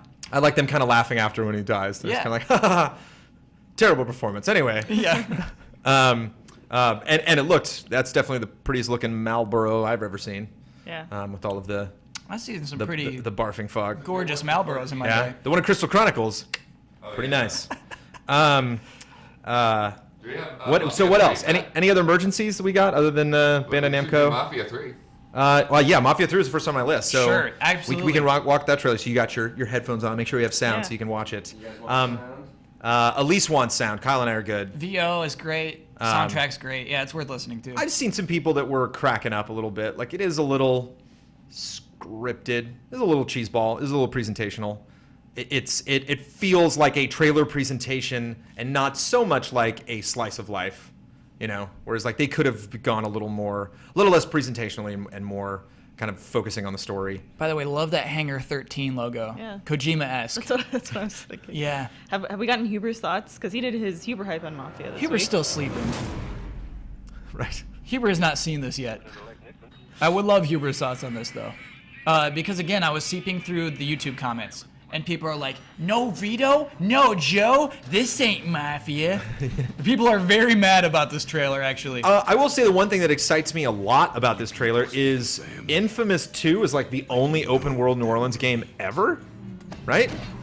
Nope. Sly Cooper. Well, right, yeah. Look, the first one? Second one. Okay. There's like one of the hubs is like New That Orleans-esque. was released Yeah. after the PS2. You know, like there was a real deal. Like, oh hey, It look, it's holds that up. street, and not like yeah, okay, Assassin's New Orleans, I Creed, get it. Vita Assassin's Creed, isn't that? There's a New Orleans Assassin's Creed? Yeah, with Abilene or whatever, right? Isn't it New Orleans? No, I think Is that's that like Fran? colonial America. Well, yeah, but it's in the bayou. Yeah. Okay. There's that Gambit game that Ian pitched in our countdown. But anyway, yeah, maybe. Oh, I do want to make it clear that Vito is in the game. The YouTube comments are all wrong. Vito's the guy on the far right at the end of the trailer. Oh, okay, cool. Yeah. I have played the Mafia games before. I've never gotten deep into the Mafia games. I played them like because they were in a countdown or like I did like a shotgun montage one time and like, you know, played Mafia for a couple seconds, like did like the first mission. So yeah, never really dived deep in that, which is surprising because I love GTA, I love, you know, Saints Row, I love, you know, open world crime drama games.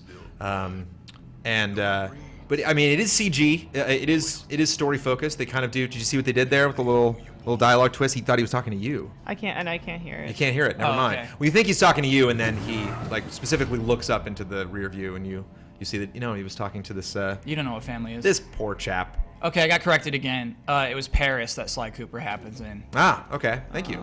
I swore that was New Orleans. Yeah, because Nolans. Okay. Elyse is on it. New Orleans is absolute number one on my travel list. Okay. If somebody gave me a free ticket to anywhere in the world, I would say New Orleans. I've never been there. I'm dying to go there. And this will be a $60 ticket. But Like, boom. you can like go and hang out in New Orleans and like Yeah. do bad stuff. Done. In the 70s. I went in May, but to me the poverty was really hard to handle because there's a ton of poverty there. All right, then screw it. No, but I mean. No, forget it. Fine. I won't go. Wait, Liz. what is that supposed to mean? What is it? I went on a swamp tour and saw some gators and swamp pigs. And that was worth it. So thankfully you came back to LA where that poverty issue doesn't exist at all. It's completely different though. Yeah. I just want to say, Game Trailers loves poverty. What? Way to make it better, Kyle. Way to dig us out. Poverty's great, everybody. Poverty. Tweet us your favorite poverty moments. But I Let mean, us know what you love about poverty. but I do have a transition. I will make it relevant. That is a facet of New Orleans. We get this very smart city shot at the end. That's not like, oh, cool, you're in the city. It's like, no, you're really far out of the city. It's like a true detective shot. Where like, you're really far away from New Orleans. So you see this, you just trees. So I do like the aspect from a crime game where it's like there is the city, there is like where all the cops are, where like there's lots of street lights, there's stuff you can do. You could get caught easily when you're in the city. And then there's just miles of swamp bayou. Like there's just miles of nothing. No lights, like waist high water. And it's like, I bet There's some cool chase sequences that happen like in that area. There's some cool stuff you can find, kind of like Witcher. You know, you just kind of like go out into the wilderness and like who knows what we're gonna find. So they have You released. see bodies floating and you tag them and find out who they are. They've released some screenshots, and they're all guns and explosions. And Mafia isn't necessarily always about like huge explosion, action-heavy moments. And what you're talking about at the Bayou there, Brandon, is really interesting. I don't think this trailer communicates an action-heavy game. Do you know what I mean? Like I think that it communicates the vibe, but I guess there's concern that it'll be too action-heavy. Are you on with that? I think this is going to be a very. I think Mafia 3 is in a position to be very different than the other two. I think it's. I would not hold it against Mafia 3 to try to reinvent itself. Because it's not like, well, it's time for Mafia 3. It clearly feels like, let's try it. Let's just bring the series back and try something that'll really resonate with a lot of people. With, like you said, totally forget the name, Vito. You know, Vito's in there. You know, it's like if you are into this, like maybe he's a playable character. Maybe there are story missions. Maybe there's gonna be like DLC or another mode or something where you can go do missions with him. Like he will be a part of this. So like we will bring people into that. Like we have, you know, a lead of a different ethnicity. Like maybe that'll bring other people into the franchise. You know, that might not have been into the whole like, yeah, wise guy. You know, it's like we got 2 Godfather games, we got Scarface, we got, you know, the first 2 Mafias. Like we've kind of played that open world, you know, Italian Mafia in that time period game. It's just very unique. You know, it's again, we were talking about with Sims 4. It's like, oh, they're doing this with Mafia. Interesting. And I think I'd be more satisfied with that than a CG trailer that just made. Yeah. You know, we had that awesome Mafia 2 kick in the head TV spot where you're just like transitioning, like you're in a club and everyone's fighting and then they're driving and you know, it's like they did it, you know, and Mafia 2 got as much sales as it did, you know, with that kind of a launch pad. And I think some guy just had a pitch. He had a real interesting focused pitch. His name is Ian Hink and he wants to make a Gambit game. They adapted it into this.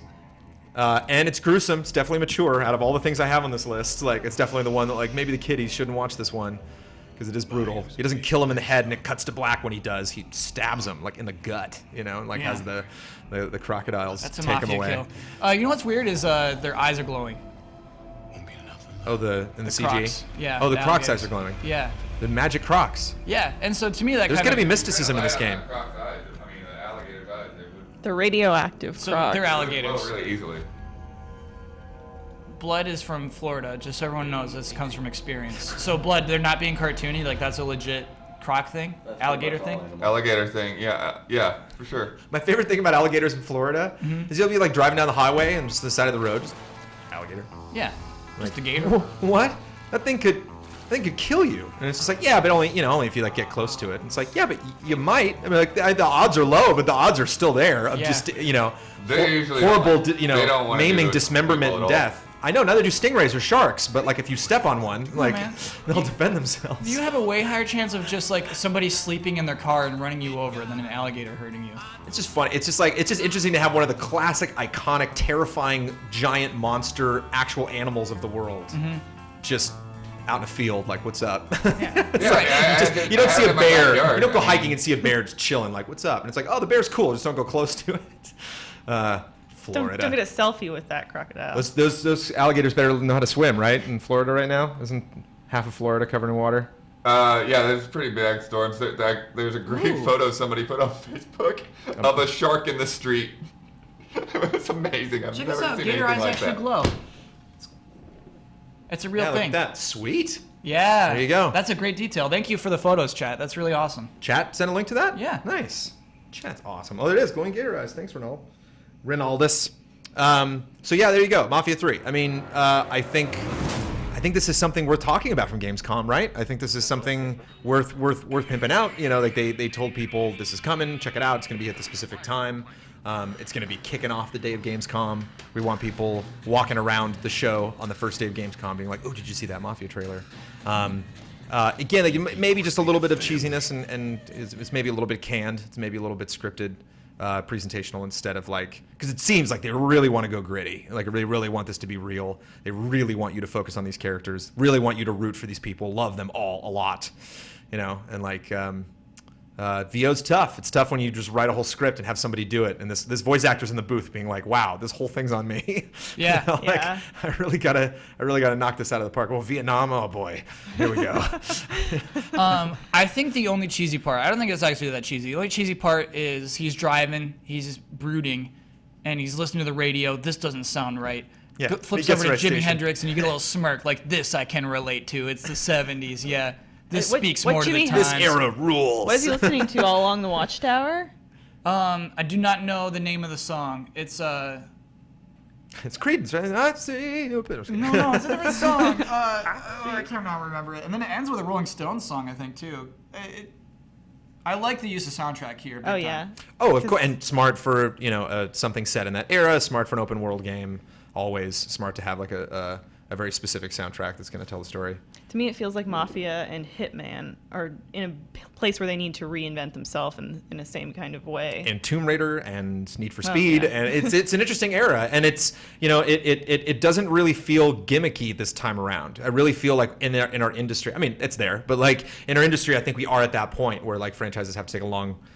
World of Warcraft have to take a long, hard look at themselves and realize, like we did our countdown the other day, where it's like when we say a franchise needs to die, that like it's kind of what we're saying. It's like you need just totally start over, not because it's time, like we've kind of gotten all these necessary evolutions out of the way, like going into HD, having that, like when the Wii U finally went HD, it's like, okay, here we go, Nintendo's HD, let's do this, and I think it's a good time to see what the boundaries are, to see where you can take your franchise, and what he means by family. Maybe it's not just like, oh yeah, by family I mean if you're Italian, and now it's like that means something different.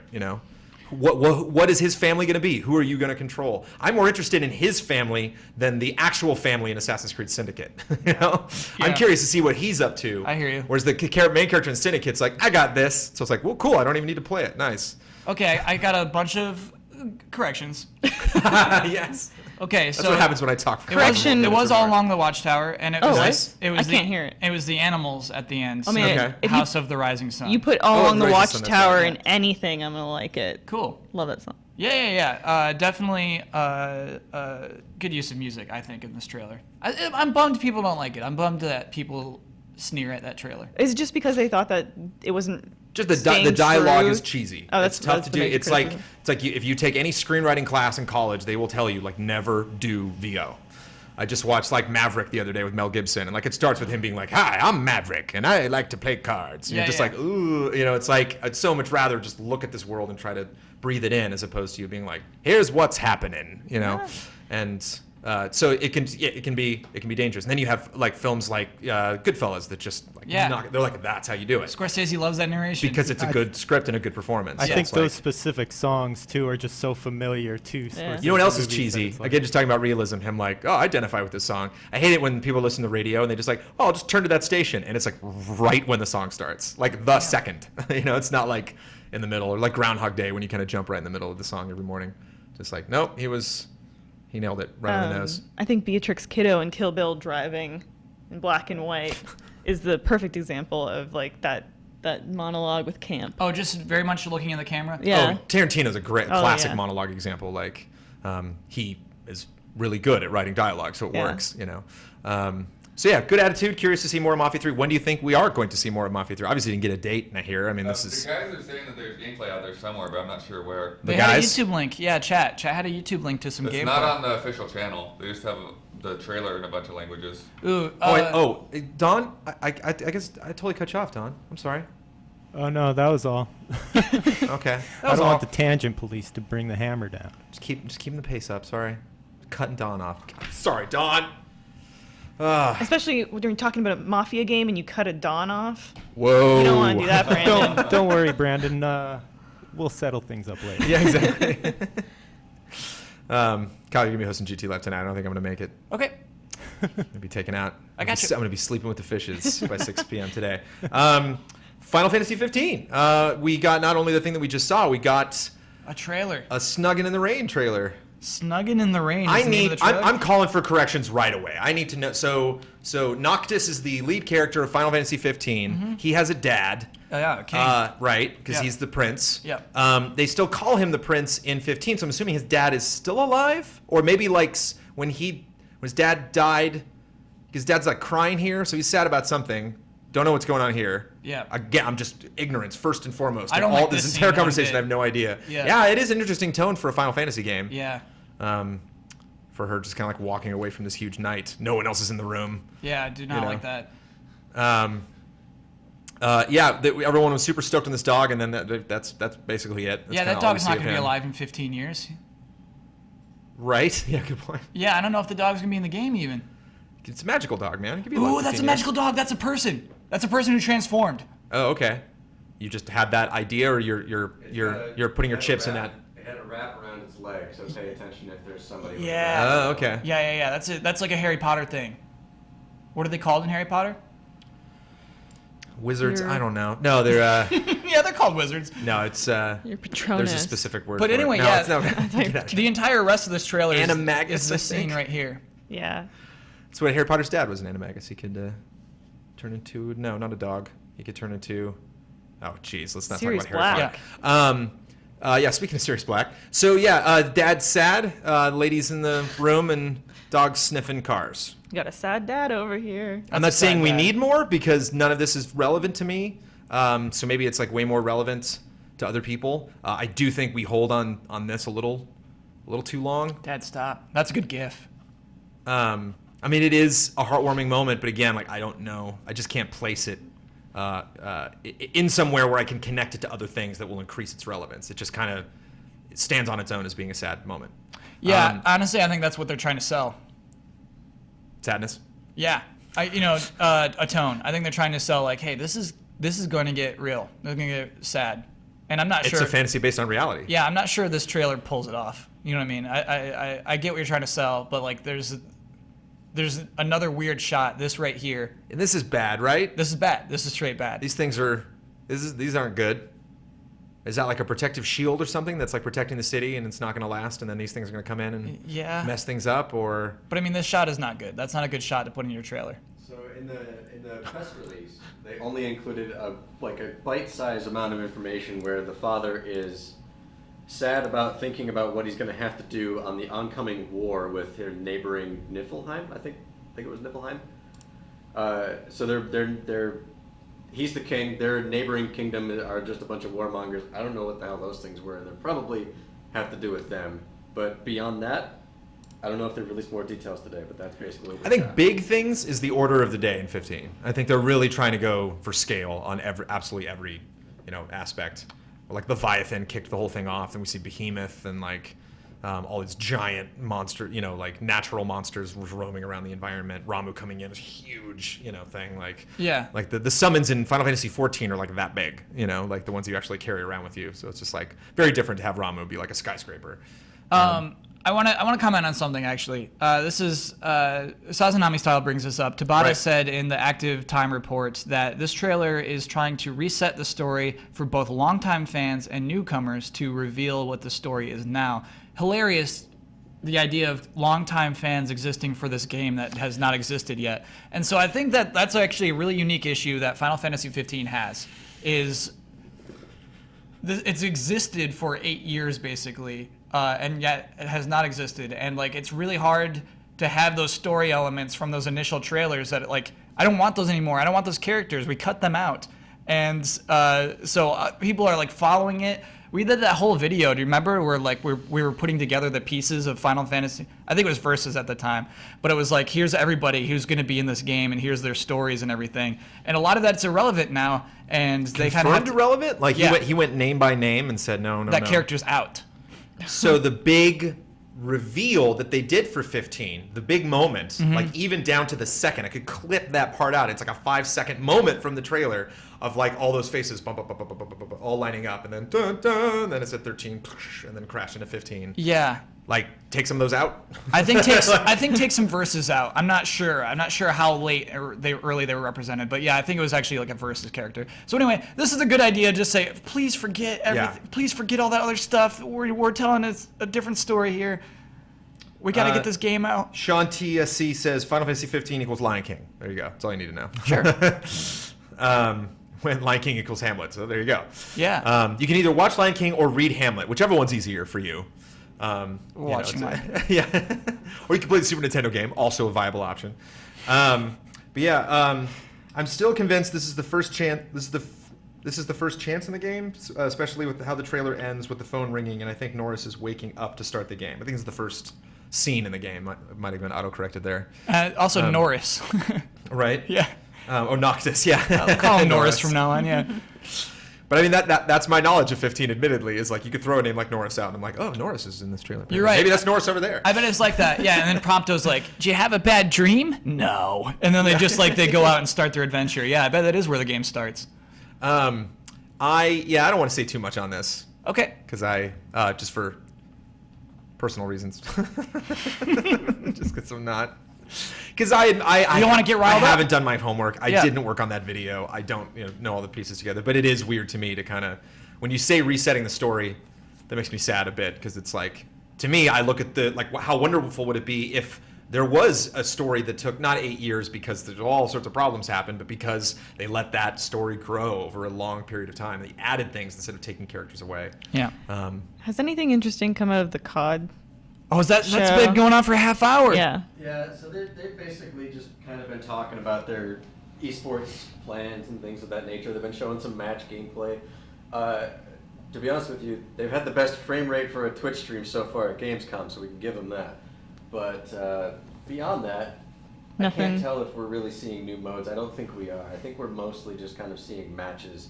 There's a lot of leaderboard stuff on the screen, so I think they're kind of demonstrating if they're playing matches or just feeding in stuff that's already happened. I'm not sure. But it doesn't seem like there's anything groundbreaking. If you like Call of Duty, I'm sure you'll love it. But Well, it would be. I mean, if we just see it for 2 seconds. Let's just It see it would for 2 be, seconds, yeah. This to me would seem to be a very talky show. It's just kind of like, if we're going to show you the esports thing, it's going to look like you're just watching watching people Yeah. play Call of Duty. It's like specifically we have to explain what you're looking at. So yeah, if there's any cool announcements that come out of this, let us know. I know it's supposed to be the opposit. Yeah, all black We're the suit. ones supposed to be telling you what's happening. Yeah. But this is happening right now. We see this is how we should dress at all times. You know Bro, what I mean? that It's just tie is clearly- simply too skinny. Yeah, you're not Yeah. a skinny tie. Isn't that weird? We're commenting on commenters, and I'm like, your tie is too skinny. Come on, man. You went too far these with that. commenters are commenting on our commenting, Yeah. commenting on the other commenters. Yeah. Then we got monochrome on the left. Come on, guys. no. So, esports advancements could potentially be really game-changing for Call of Duty. Style, we're not feeling it really at all at the moment. No, you're right. It is worth talking about for the set esports and for- Call of Duty. It's dude, that's such like a mountain to climb. It's like, how do you foster that? I mean, it's a good transition because just like Final Fantasy 15, there's a lot I don't know. Yeah. There's a lot that would take me time to watch all of their matches to really understand these guys and their commitment to the sport and what that level of play is like. Like what it's like to play this game on that level. And I think what's really fascinating, what I really like that esports is starting to do, that again, when we were talking about, Final Fantasy 15 showing that Marlboro fight versus Dark Souls 3 being very protective over their footage and then not, actually during the show. The fact that they will come out and have a brand new mode that these guys have probably only played for like a second. I remember seeing a video for Dead or Alive for like the 3DS or something, and Dead or Alive fans were really excited. This is the first portable Dead or Alive game. We they flew them out can to all just Japan, chill in a right? room and play Dead or Alive. That sounds great. And it Yeah. was really fun to watch them play this game for the first time and not just come in and destroy at it, but ooh, this is going to take me an hour Yeah. to get this game. And I'd love to see that hour. I'd love to see them not only excel at the game but get better as they go on and get better, and then have this conversation where they could potentially say I don't know about that class, because there are the way Black Ops 3 multiplayer is set up is and I don't know if they were planning on announcing any more characters. I know we're getting more. I think 2 more. I think I know we're getting 4 more Battleborn characters today, which is also something we might want to talk about later. But No. depending on who the characters are, they could be voiced by very famous people. Kyle, you don't know. Randy Pitchford's very excited about these new characters, Kyle. I don't care what Randy Pitchford is excited about. But when you go into multiplayer, and the guy on the right here, I always forget his name. The guy David that's Vondahar. the guy that's in charge of Black Ops 3 Multiplayer. multiplayer. You know Yeah. David Vondahar's name? Yeah, GTTV because we always had him on. This guy's a crack up, man. Yeah, he's when cool. I went to He's go cool. when I went to go play Black Ops 3 multiplayer at Activision, this guy was railing us, just because he is so confident in what he's doing. He's like, this is the best this is the best multiplayer Treyarch has ever made. That's a fact. Period. I don't care what you jerks say. you suck at this game. You guys lost because you're not taking advantage of this class or whatever. Like, you're all picking the same class. Come on, like, try the other ones. We made them for a reason. Come on, which is great. It's confidence is infectious. Especially for keeping the conversation going for something like Call of Duty. But getting back to specifics, they have these different classes that you can pick, and I'd be really interested to see like the stats on like who they pick. Like if every single pro comes into this esports match and they all pick the same guy, it's like whoops, or like or there's one guy that none of them pick. That's interesting. I think it's way early. It's way early for any class to be dominant. You know what I mean? Like In truth, Yeah. but like truth doesn't necessarily run advertising. So like Sure. this could kind of run away from whenever they have these big esports events. Like it's got to be tough to wrangle them and wrangle like what the players say about them, what they what they pick, what weapons they pick, what characters they pick, like how they approach the new content, how they explore it, because the world's watching. They're all seeing these people. It's like it's one thing. I don't know. It's like when you have a Smash Brothers tournament and one character wins. Like, how much does that? What does that mean? Is now everyone going to want to play as that character? Like, if you see one character win multiple tournaments, is that that's huge. suggestive of That's anything? hugely impactful. Yeah, especially for like Street Fighter. If that character wins Street Fighter, then the next day everyone's like brushing up on their Evil Ryu or something. It definitely happens like that. What's crazy is that PS4 box right there. Yeah, it is. It's funny. I was like, when Kyle's done with this comment, I want to make sure to address that PS4 box. Yeah, because like, I know the deal is super expensive, but like it works all the way down to that. You're buying a month of exclusive DLC, but you're also like your stupid box is hanging out in this stupid interview. Like this stuff makes me kind of mad, but like I see why you spend money on it. But it is funny because it's Activision, so like they usually just completely go all out with a lot of their events. So it's kind of funny just to have like one sitting there and the other one. And the one just flopped over. Yeah. Oh man, yeah, that costs millions. That costs so much money. I have an update. Michael Huber is going to come switch out with me to talk about COD Okay. and Okay. Mafia 3. And He's some on his potential way. Mafia stuff. Oh, great. Do we want to cover Lego Dimensions before you leave? Yeah. Yes, please. I'm curious about what that is actually. I'm curious about it too. I'm curious. Lego Dimensions announced Ghostbusters, but Lego Dimensions did not have a Ghostbusters trailer. That I can tell. Maybe you can give me corrections on that. But I was like, oh, sweet. Can't wait to see the video of Ghostbusters. So that's something I think that makes sense. It's definitely a franchise that you can see. This is Lego Dimensions. What they did show were Adventure Worlds, which admittedly I need to do more research on. I think these are basically what Infinity calls playsets. Mm-hmm. Like these are the separate things. So when you get the starter pack, that's just like the big $99, you get Batman and Gandalf and Wild Style and you're going through the game. And there will be Ghostbusters content in that game, Ghostbusters levels. This thing is if you get like the Ecto one, Ray or Venkman or whoever like the main character is in the playset and something else. I don't know, like Slimer. I don't know what the third item is. But those boxes are like triangle shaped. And they're just like standalone things. They'll have 3 figures in them or 1 figure and 2 vehicles. And then this solo world that you can run around.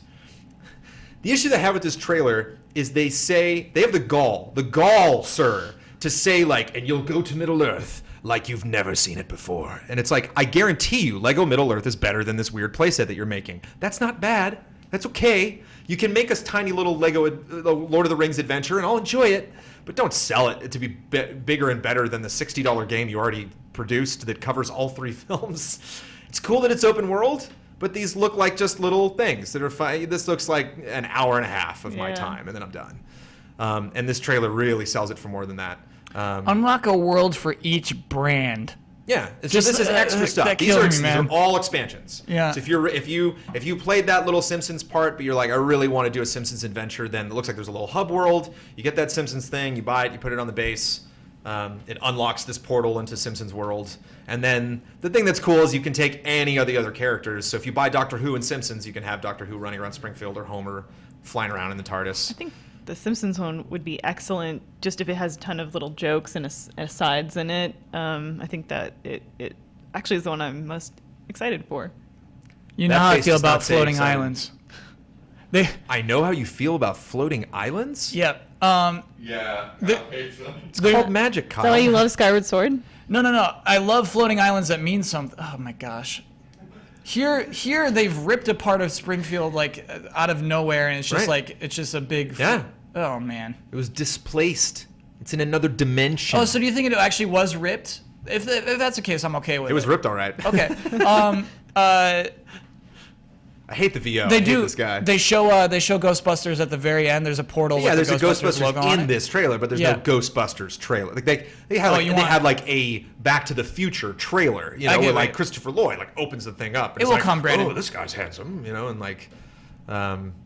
It will So come. I thought I was hoping for a little Dan Aykroyd here, you know, and Dan Aykroyd like what? And he's like slides down the pole and goes into the door and what's this? You know, opens it up and. What I mean by But that no. though. Sorry, what I mean by floating islands is it doesn't feel Back like to floating it doesn't feel like I'm going to Middle Earth. No. I'm going to be in that And world. he's talking about it like it is. Yeah, and that's what I mean. Is Oh, like yeah. video games have a thing where it feels like I'm going to a world, and I think that's impactful. And I don't think that these will bring that to you. And I think that's I think the smallness of something is not necessarily bad. I think I'm saying something can be sold as a tiny experience, and that's okay. There's nothing wrong with that. Yeah. I think you can still sell this, and it'll justify the price tag of what I'm assuming these $20-$30 or something a piece. Just these little worlds, which like might not want to catch them all, but if you're really into Simpsons, and it's just like okay, fine, and you're at Toys R Us, and it's like, well, I'm already spending $100, I might as well spend $130 and get Simpsons. Then I could see that sell, but boy, they're really playing it up, and they've really been able to make fun of themselves a lot in the campaign for Lego Dimensions, and this just seems so serious and so disingenuous in its speech, Hard and its sell. script. This is a hard sell trailer, basically. But I mean, the game Yeah. still looks cute. I mean, come on, you have like Doc Brown flying around a volcano and a jetpack, and yeah, fine. Yeah, I'll we take got it. little Ghostbusters. So you still down? Yeah, a little you feeling? Scooby-Doo. You like Ghostbusters? Is that Yeah. is that a good Oh, is that a yeah. good get? Yeah, when I was a kid, I loved Ghostbusters. I'm curious about this game, though. I may start playing it and think not really for me. But yeah, I think it's the You and your hubby not going to do a Lego Dimensions late night stream? we probably will. Oh, sweet. Well, there you go. That's a big investment, though. But to me, it's just the fusion of all these different properties is the most interesting part of this, more than anything. And just context-wise, they're handling it well. Like the last big announcement that they did before this was Doctor Who at Comic-Con, and his conversation with Batman was funny. I liked it. Like I thought it was set up well. I think that'll definitely be the amusing moments of. It's just like one Batman building. Gotham's like all crumbly. It's like, Yeah. okay. They're like, go to like the worlds of your favorite characters. It's like, that's a building with the bat signal on it. Like, that's not a world, guys. Yeah. But still looks fun. Still is adorable. Thank you, Elyse Willems, for joining us on the stage. Mr. Michael Huber. You look nervous. What was that expression No, I think about? I think that's fatigue. Oh, I okay. think he's a little sleepy. Oh, Huber not feeling well. Got a little something. Well, stand right in between us, sir. Got that Let China me bug. scoot my chair over to you. Make sure to rub that mic down good while you're there. Definitely. So the headphones are for actually rolling Headphones? something. Okay. How's COD doing? Are they still just sitting chatting, or is there any gameplay we can throw on in the background where we ask Mr. Michael Huber about? Yeah, throw it on because we're going to talk some Call of Duty. Have you want to talk about the have you- Mafia stuff you just saw? Have you ever watched Call of Duty Here we go. multiplayer being played in the game? Have you ever used an esports feature in a Call of Duty game to watch people professionally playing Call of Duty? No. How long have they done esports? I know this isn't the first time. I have a feeling this isn't the first time. Ooh, I like this map. Thank you for the comeback there, Kyle. I appreciate it. Sorry, Yeah. if you play gameplay, I'm going to get distracted. Yeah. This is very distracting right now. Yeah, Look this- how colorful this is. This map's pretty great. You've played on this map, right? Yeah. Yeah. This map's great. My favorite part of this map is right here to the left is this water. So they have the waterfall straight ahead, so you can dive down below, or you can, because you have your little hover jump, and it's not your double jump in Black Ops 3 isn't like, oh, I get 2 jumps. It's like a bar that if you hit that, it'll keep you in the air. So you can either just if you're falling, just kind of go tap tap tap tap tap tap tap, and just kind of feather your fall, so you won't get damaged when you fall down. Or if you're jumping straight ahead, you can just hit it. Sorry about that. You can just hit it, and you'll hover just at that direction. You can use it as long as you want to basically kind of, and that's I think that's kind of like one of the big messages going into Black Ops 3 is like they really want to unlimit movement in any direction they can. So like if you're on a wall, you can aim in any direction. If you want to slide, you can slide in any direction. While you're sliding in that direction, you can aim in any direction. You go over waist-high obstacles automatically in any direction. So if you're going back and you bump into a wall, you won't stop. You'll go right over it. You know. So. What are you confused about? What is the point of walls when you can see your enemies from hundreds of miles away? That's a special class. Either that class activating that skill and using it, or that class activating it for their teammates. Yeah, so there's no. Listen, look at this guy we can see from so far Yeah. away. So there's Right. no. So there's you no never assault. know if people can see you, man. You can't just go running around.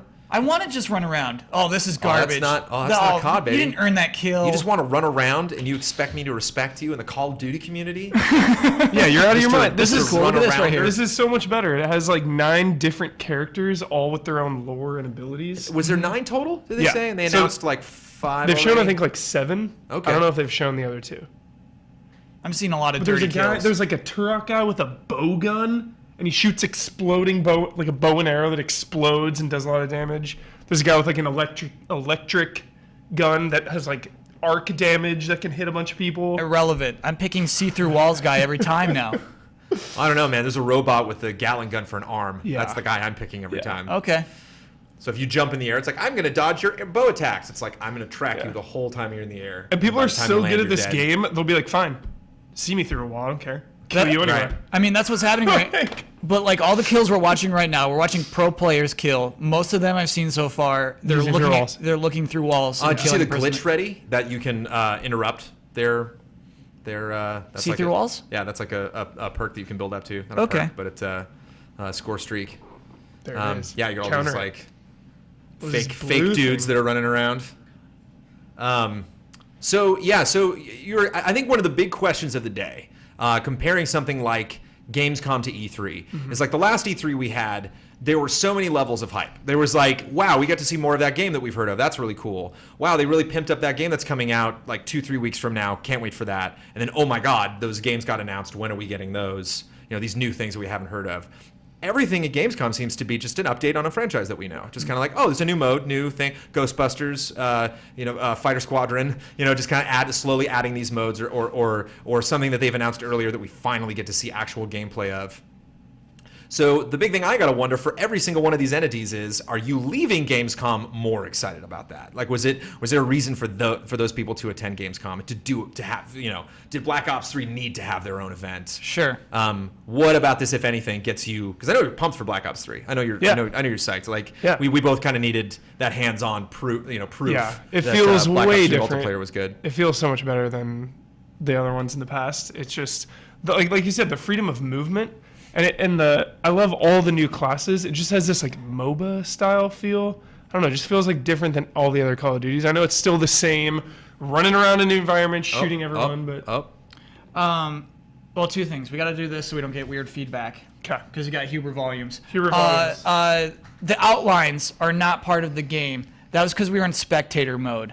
That was for the benefit of us, the viewers. Okay. There you go. Yeah. Throwing gas on a But there still is that. I was move, throwing some gas on a non-situation there. But there still is that move where you can highlight people. That's fine. And If it's a limitation, yes. But like that was what we saw was their pure cheese, and it turned out, that was just part of their esports integration. So does a spectator mode excite you? Is that something that, for Black Ops 3 you might get a shot? As excited as I get for a Call of Duty, and as different as it can be, it's still, you know what to expect. I'm going to buy this game. I'm going to buy my Mountain Dew. I'm going to get my double XP and eat some Doritos for about a week.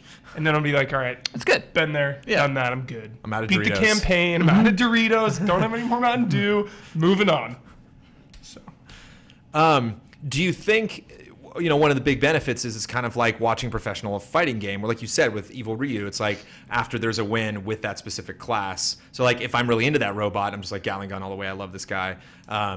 and I watch esports, like it would benefit me to watch somebody play that class, right? And to kind of see like how, in what situations that they use their abilities, how they use them, like how they're able to take advantage. Because it's kind of like Destiny, where like I finally get my like power up ready, and I'm like, oh cool, I'm going to Golden Gun for Hunter, and I just not bump into anybody, and it's like, well, I wasted that, and seeing like how they counter that and how they like get right where they need to be, use the ability right at the right time, bring it home. I think that like putting classes in this game is not like, hey, we should be more like Team Fortress 2. I think it's more like we should be like League of Legends. Yeah. I think It's that's giving why me a they added MOBA vibe. classes. Yeah.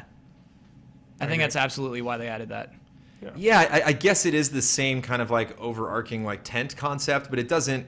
I don't get that vibe. Like I've played League of Legends and Black Ops 3 multiplayer, and like those are. I don't even remotely think of either when I'm playing them. So like your character doesn't affect that much. The characters they're all so different. I mean, it affects that much, but there's like, not like they're not going to keep rolling out new people. Like it is a little more like centrally balanced. No I way, mean, not dude. as frequently as League of Legends does, and like the characters won't be kind of flamboyant. Like to me, I would imagine League of Legends would add characters again. I'm just like treading into this. Like, shut up, Jones. You don't play League of Legends. Stop talking. But like that they would add something more to kind of have like a fun flair, to the game, or add something like like intriguing to the gameplay that you wouldn't necessarily think of, because like the more crucial they get with characters, the more potentially game breaking it could be. Whereas I imagine like if they add something to this multiplayer, it's like it would have to be mostly gameplay focused, like mostly like we're adding a new gameplay element to it, and as opposed to like this guy's all about style, it's like, no, it's just. I think you're not being fair to League of Legends. I'm totally not, which is why I probably shouldn't have said that. All the abilities. It doesn't say anything towards the quality of League of Legends at all. I'm not saying one game's better than the other. It's just like why they choose to make new characters. And I think they would be potentially more locked down on these specific guys. Because you think about like they can all use the same weapons, so right? It has to do with the special ability. So I mean, they're not going to be that different of playstyle until you unlock the, your super move or whatever it is. Yeah, I don't know. I think it'd be weird if you like have people get the game and get really accustomed to these classes, and then you throw like 2 more in. They're gonna do that. I think it would be weird. 1999. Like everybody would play. I don't know. You just go into matches with just tons of those guys, because just like everybody wants to try out the new guy. I don't know. We'll see. Again, not games that I'm extremely on top of. So it sounds like, are you in a position where you're probably going to play the next Call of Duty no matter what, or? I've been in that boat for years. No matter what, I play them. No matter what. Mm-hmm. So is the just because it's like, why do you see a huge summer blockbuster movie that you're like kind of lukewarm on, but everyone else is seeing it? I don't want to say I'm like, it's an event. Because Huber like pressured me to see it probably. Yeah, that happens. Yeah, I love the event. He makes I love an the event. hype. Yeah. Call of Duty is an event every time, even if you hate it. Every time it comes out, it's a big deal. So I like to be there right at the beginning. And it's crazy that like we just got the release of the last piece of Advanced Warfare update. It's like the conclusion of their zombies story with John Malkovich and all the other people, and they're adding a couple more maps and stuff like that. So it's just crazy that like we're getting the end of one release cycle right before we get like the next one. Yeah, Never and, like literally ends. those 2 announcements are having simultaneously in the same week. Yeah, and like. We make fun of like Assassin's Creed for being like so frequent. Yeah, when I was having gone, the annual did schedule, you- like you can't compete with that, man. That's like, what is it like? You go to like Pottery Barn or something, and they're like, it's fall, and you're like, it's August 1st. Calm down, like that's back to school stuff. That's Call of Duty. Yeah, there's back to school stuff. Did at you put Target that right on now. the countdown? Franchises that need to die. What do you think number 1 was? Assassin's Creed. Yeah. Boom. Call of Duty didn't make it. Whoa. There were a lot of arguments against it because they do different things every year. All right. You want it? You wanted that on top 10 to yeah, die? that should have been there. Kill Yeah. that Call of Wow. Duty. Well, then No, don't go Hubert, to China. Number Come 11. on. There it is. You just finished saying it's an event every single year. It's an event for a week. It's just a week. Yeah. It's just a weekly event. And then you realize, all right, just I've picture- been doing this for 10 years. It's I just the pic- same I just damn picture like getting. I just movements. picture like getting Black Ops 3 and be like, oh, this looks kind of cool. And you like check the back and you're like, about a week. I'm like, okay. Events for a week. 3.5 stars, about a week. 8 days, Mike Huber. That's like what Coachella is, bro. It's like an event for a week once a year. But you don't you get rid of get your Coachella. ticket, you buy it, and that's it. See you at Coachella. Well, okay, so we've kind of like roller coaster dipped through the highs and lows of your excitement for Call of Duty Black Ops. So What about you, if we're about like with Call of Duty Black Ops, where's Mafia 3 at right now? Where are we at, Huber? Man, Bloodworth just showed me the gameplay. Oh, we got to put that up there. Gameplay. Here we go, We don't 2K. have, We don't it's have not it. From the source. It's on Somebody YouTube. else's. Some random. Oh, somebody leaked it? Somebody Yeah. leaked it? I don't think it's a leak, but I don't know how they got it. Okay, so we cannot show that. Sorry, everybody. But that is I on emailed about YouTube it. if you want to Yeah. look it up. But don't have anything yet. So wait, what's the gameplay like? Fast paced. Yeah. So that's what we were talking about a little earlier. If it's a little too action heavy for Mafia, is it? It looked pretty damn fast paced. It was really intense. Uh-huh. He's, this guy clearly a Vietnam War hero. He is a brute. He charges people and just rams their head against the wall. He stabs people in the face. And just leaping over cover. He's like leaping over cover, shooting a bunch. Cars are exploding like Bad Boys 2. Just The one really- screenshot I saw was like a very fast car chase in a car, like in Yeah. flames, flipping over a sidewalk. Yeah, Mafia is not Bad Boys. Exactly. Are you offended as a fan? So I mean, it kind of relates to real life, right? Are the 70s faster than the 30s? We have faster cars, we have more technology, More drugs. more drugs. Fast and loose. It's just a more intense time period. So yeah, it's going to be a big change, but the trailer and the gameplay looked awesome. It's kind of First Blood kind of vibe. Guy walking down the road with the sack on his back, coming back from the war. Yeah. Why are you pushing me? What are you doing, bro? We were talking with Elyse a little bit about how we're in this interesting position where like all of these franchises are rebooting themselves, and maybe I'm wrong, but like for some reason, I'm not. It doesn't leave like a bad taste in my mouth. Like the Tomb Raider reboot's not like, oh, another reboot. It's like, whoa, cool Tomb Raider, and like it's not Hitman's like, oh, Hitman's rebooting. It's like this game looks neat. This could be cool potentially, and like same thing with Need for Speed. And like a lot of these franchises, Mirror's Edge is kind of like getting a refresh. Do you think it's time? Will you allow Mafia to kind of take a left turn, and do something different? Because Mafia 2 was pretty different than Mafia 1. The way the story was told, the environments, it was going from the 30s to the 50s. So it was a big time jump. And, you changed characters that you played as. There was a very, very, very loose connection to Mafia 1 at all. And this is looking to do the same because right here at the end, you see what I think is Vito Scaletta, the main character. Vito confirmed. Confirmed. Vito confirmed! Yeah. Yes! Yeah, you see the scar right there and his gray hair, so it's clearly the time period matches up. So I'm excited. So you get to like work for him. I don't know, but I love his like smirk right here. I think it's strongly hinted those are 4 playable characters. Oh my god. I honestly think that's what they're trying to imply. Yeah. Because he said like, and then I want to see how you prove that you're all family. Like I think you will be playing as all 4 of these characters. Yeah, we definitely get a focus on them. They definitely want us to know who they are. It feels weird to like give us this prominent of an introduction and then they're just NPCs. Yeah. Well, I don't know. Need for Speed did that. Like all those people in Need for Speed are just people that talk to you a lot in cinemas. So it'll be interesting to see where this plays out. You talk about the 20-year gap. It like starts in the 30s, then moves to the 50s. Now we're in the 70s. Yeah. I want Mafia 4 in the 90s. That sounds awesome. Oh, it really does. Yeah. Well, this too, I guarantee, because they show him at the orphanage when he's young. They show Vietnam. The very beginning of Mafia 2, you're in World War II. So I mean, this could. Are we getting like Vietnam flashbacks? I think so. I think that is a very safe bet. I think you will play multiple. I mean, even if you play as Vito, you're clearly going to be playing parts from Mafia 2 and like bridging that gap. Clearly. Bridging into Mafia 3. Hubert makes me believe. I'm already believing this is all fact. The tone totally changes. Like I mean, this is like off topic, but like there was a moment last week when Hubert was gone on vacation and like looked around the office and I'm like, this is a different office. Like it is a whole different vibe. Much more productive. But anyway, less productive, more fun. It's a sacrifice I'm willing to make. What Nolans, man?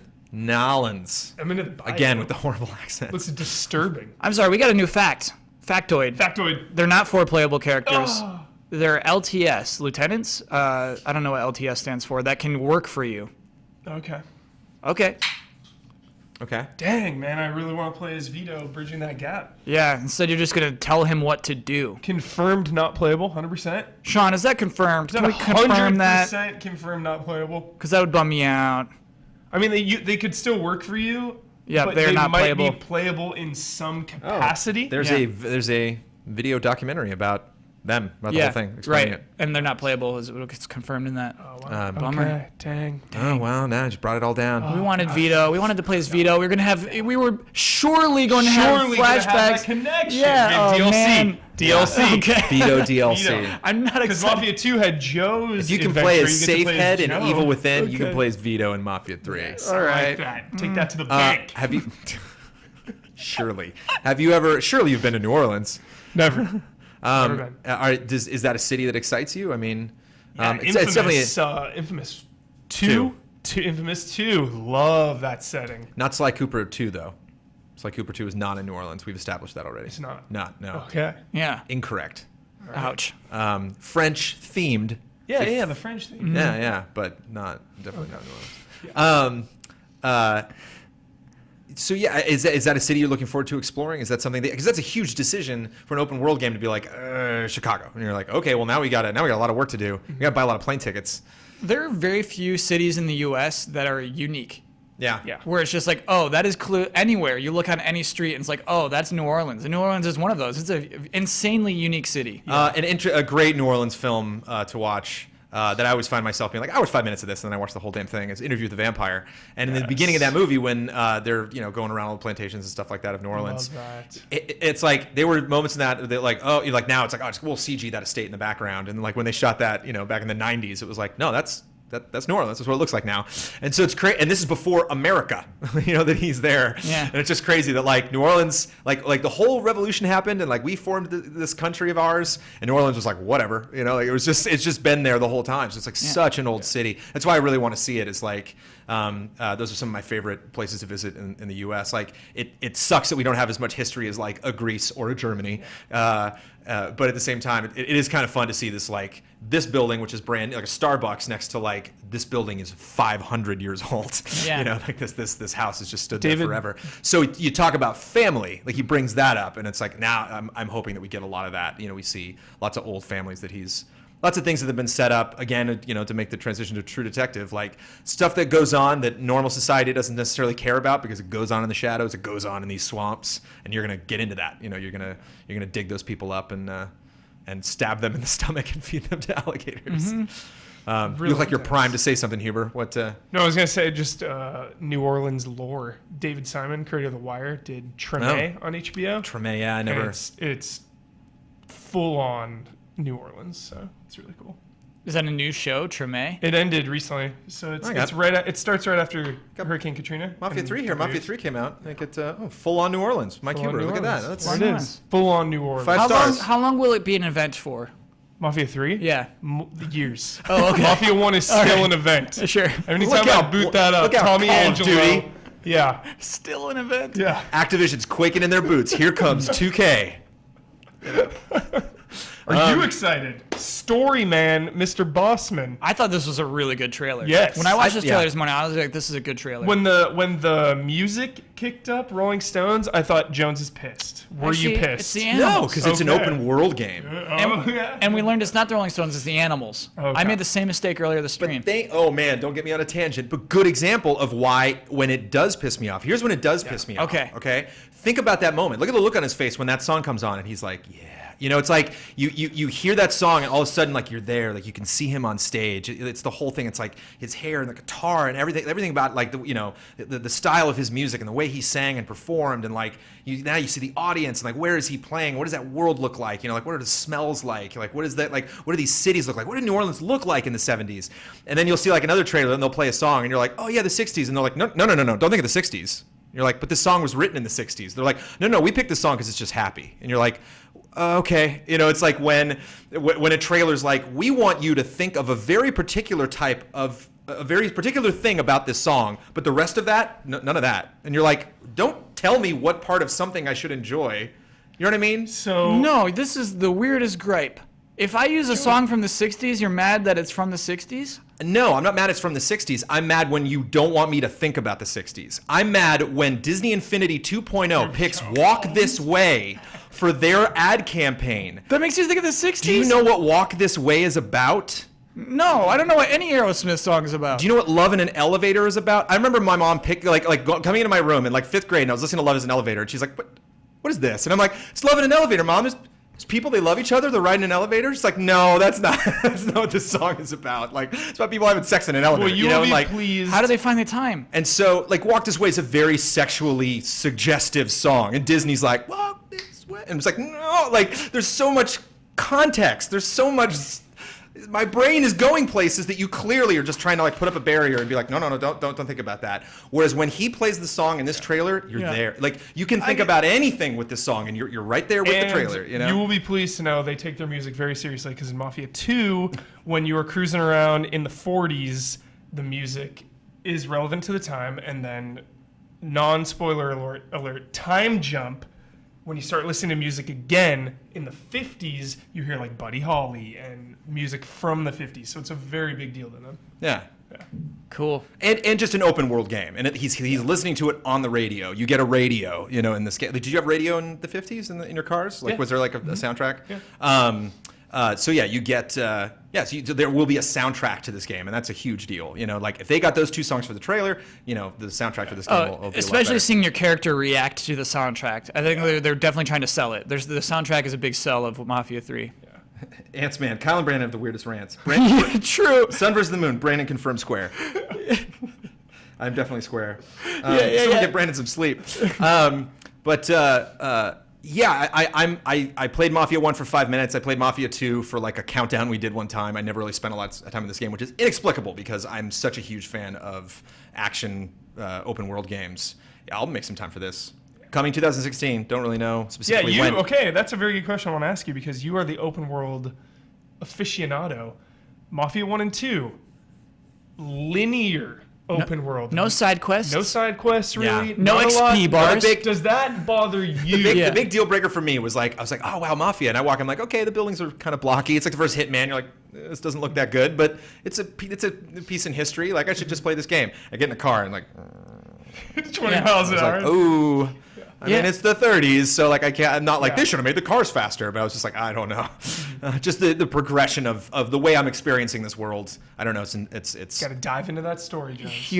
to get to the story basically. I can almost guarantee there will be side quests in this game. I think they'll feel the pressures of modern game design too much. Yeah, I'm nervous about it. I definitely think they'll be like, you'll have XP bars. Hopefully the only side quests come in the form of working for your lieutenants in meaningful ways. Okay. That 100% I'd be on board for. Be true to you, Mafia. Yeah, be true to you.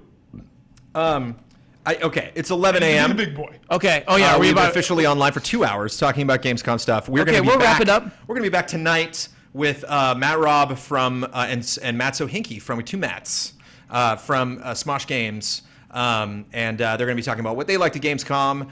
Matt Robb produces Honest Trailers, so I might be curious to get some of his take on some of the trailers that we saw today. So we will be back later today, maybe when our European friends are going to sleep, and or wait, no, they're waking up. Who knows? The planet's a crazy thing. It's a big ball we're on. Did you know this? Huge. I only found out about this week. Huge. There's other people in I other always thought it was places. flat. Yeah, it was really Crazy. Yeah. I went to Tahiti a couple weeks ago, and like the sun set at like 5:30. I'm like, what's going on right now? You know, it's weird. This planet, different places. Who knew? But yeah, New Orleans exists. What do you know? But before we wrap things up and come back, and of course we'll be around tomorrow. You're definitely going to be in tomorrow. Hopefully get some rest tonight, so you will be up for Blizzard.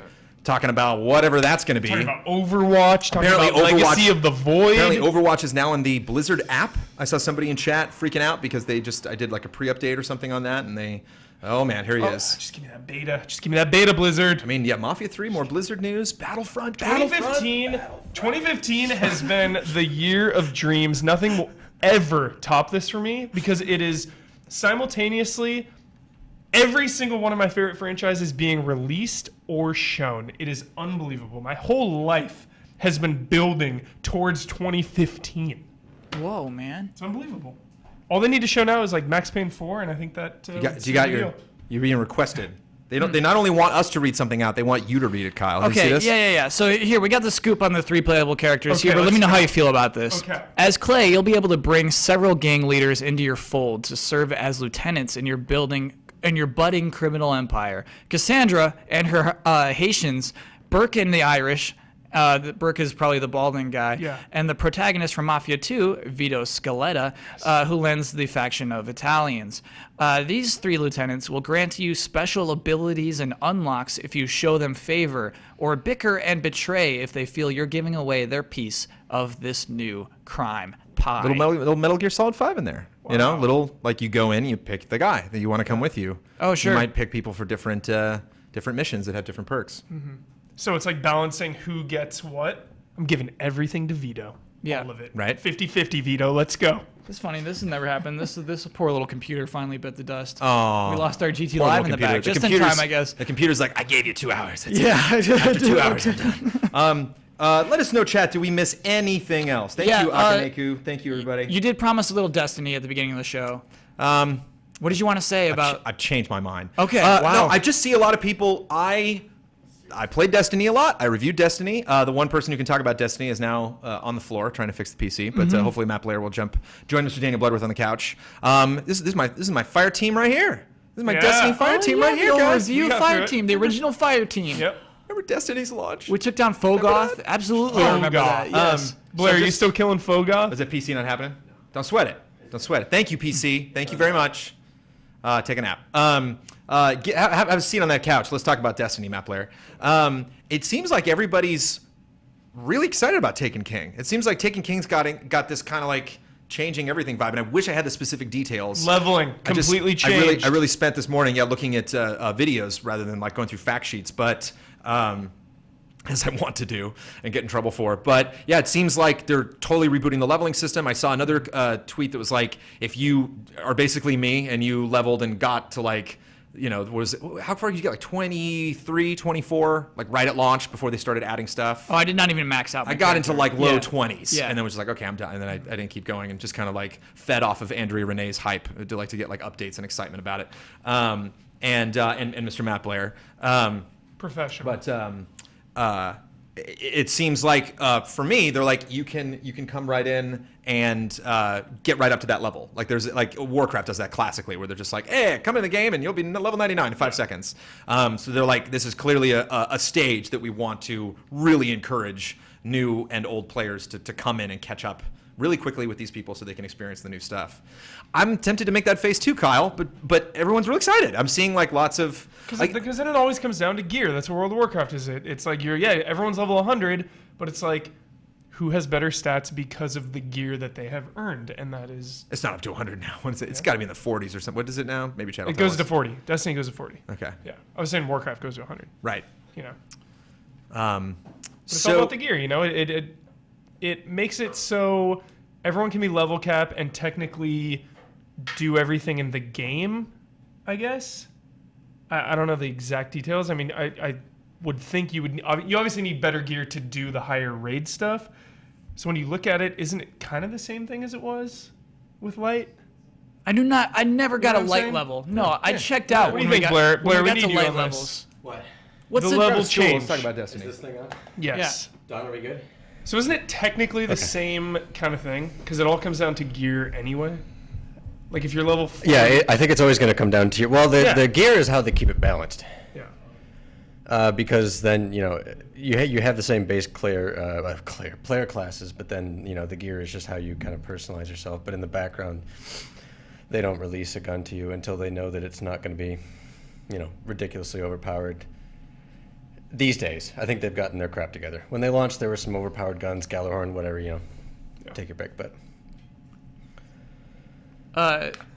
Man, Brandon's saying everyone is excited is insane. I'm to seeing me. a lot of excitement. Where's the excitement seeing in a lot Matt of Blair? excitement. Even just one comment and of I- somebody like this could potentially turn everything around. Ben and I Yes. yesterday were like, yeah, we want to hop back in.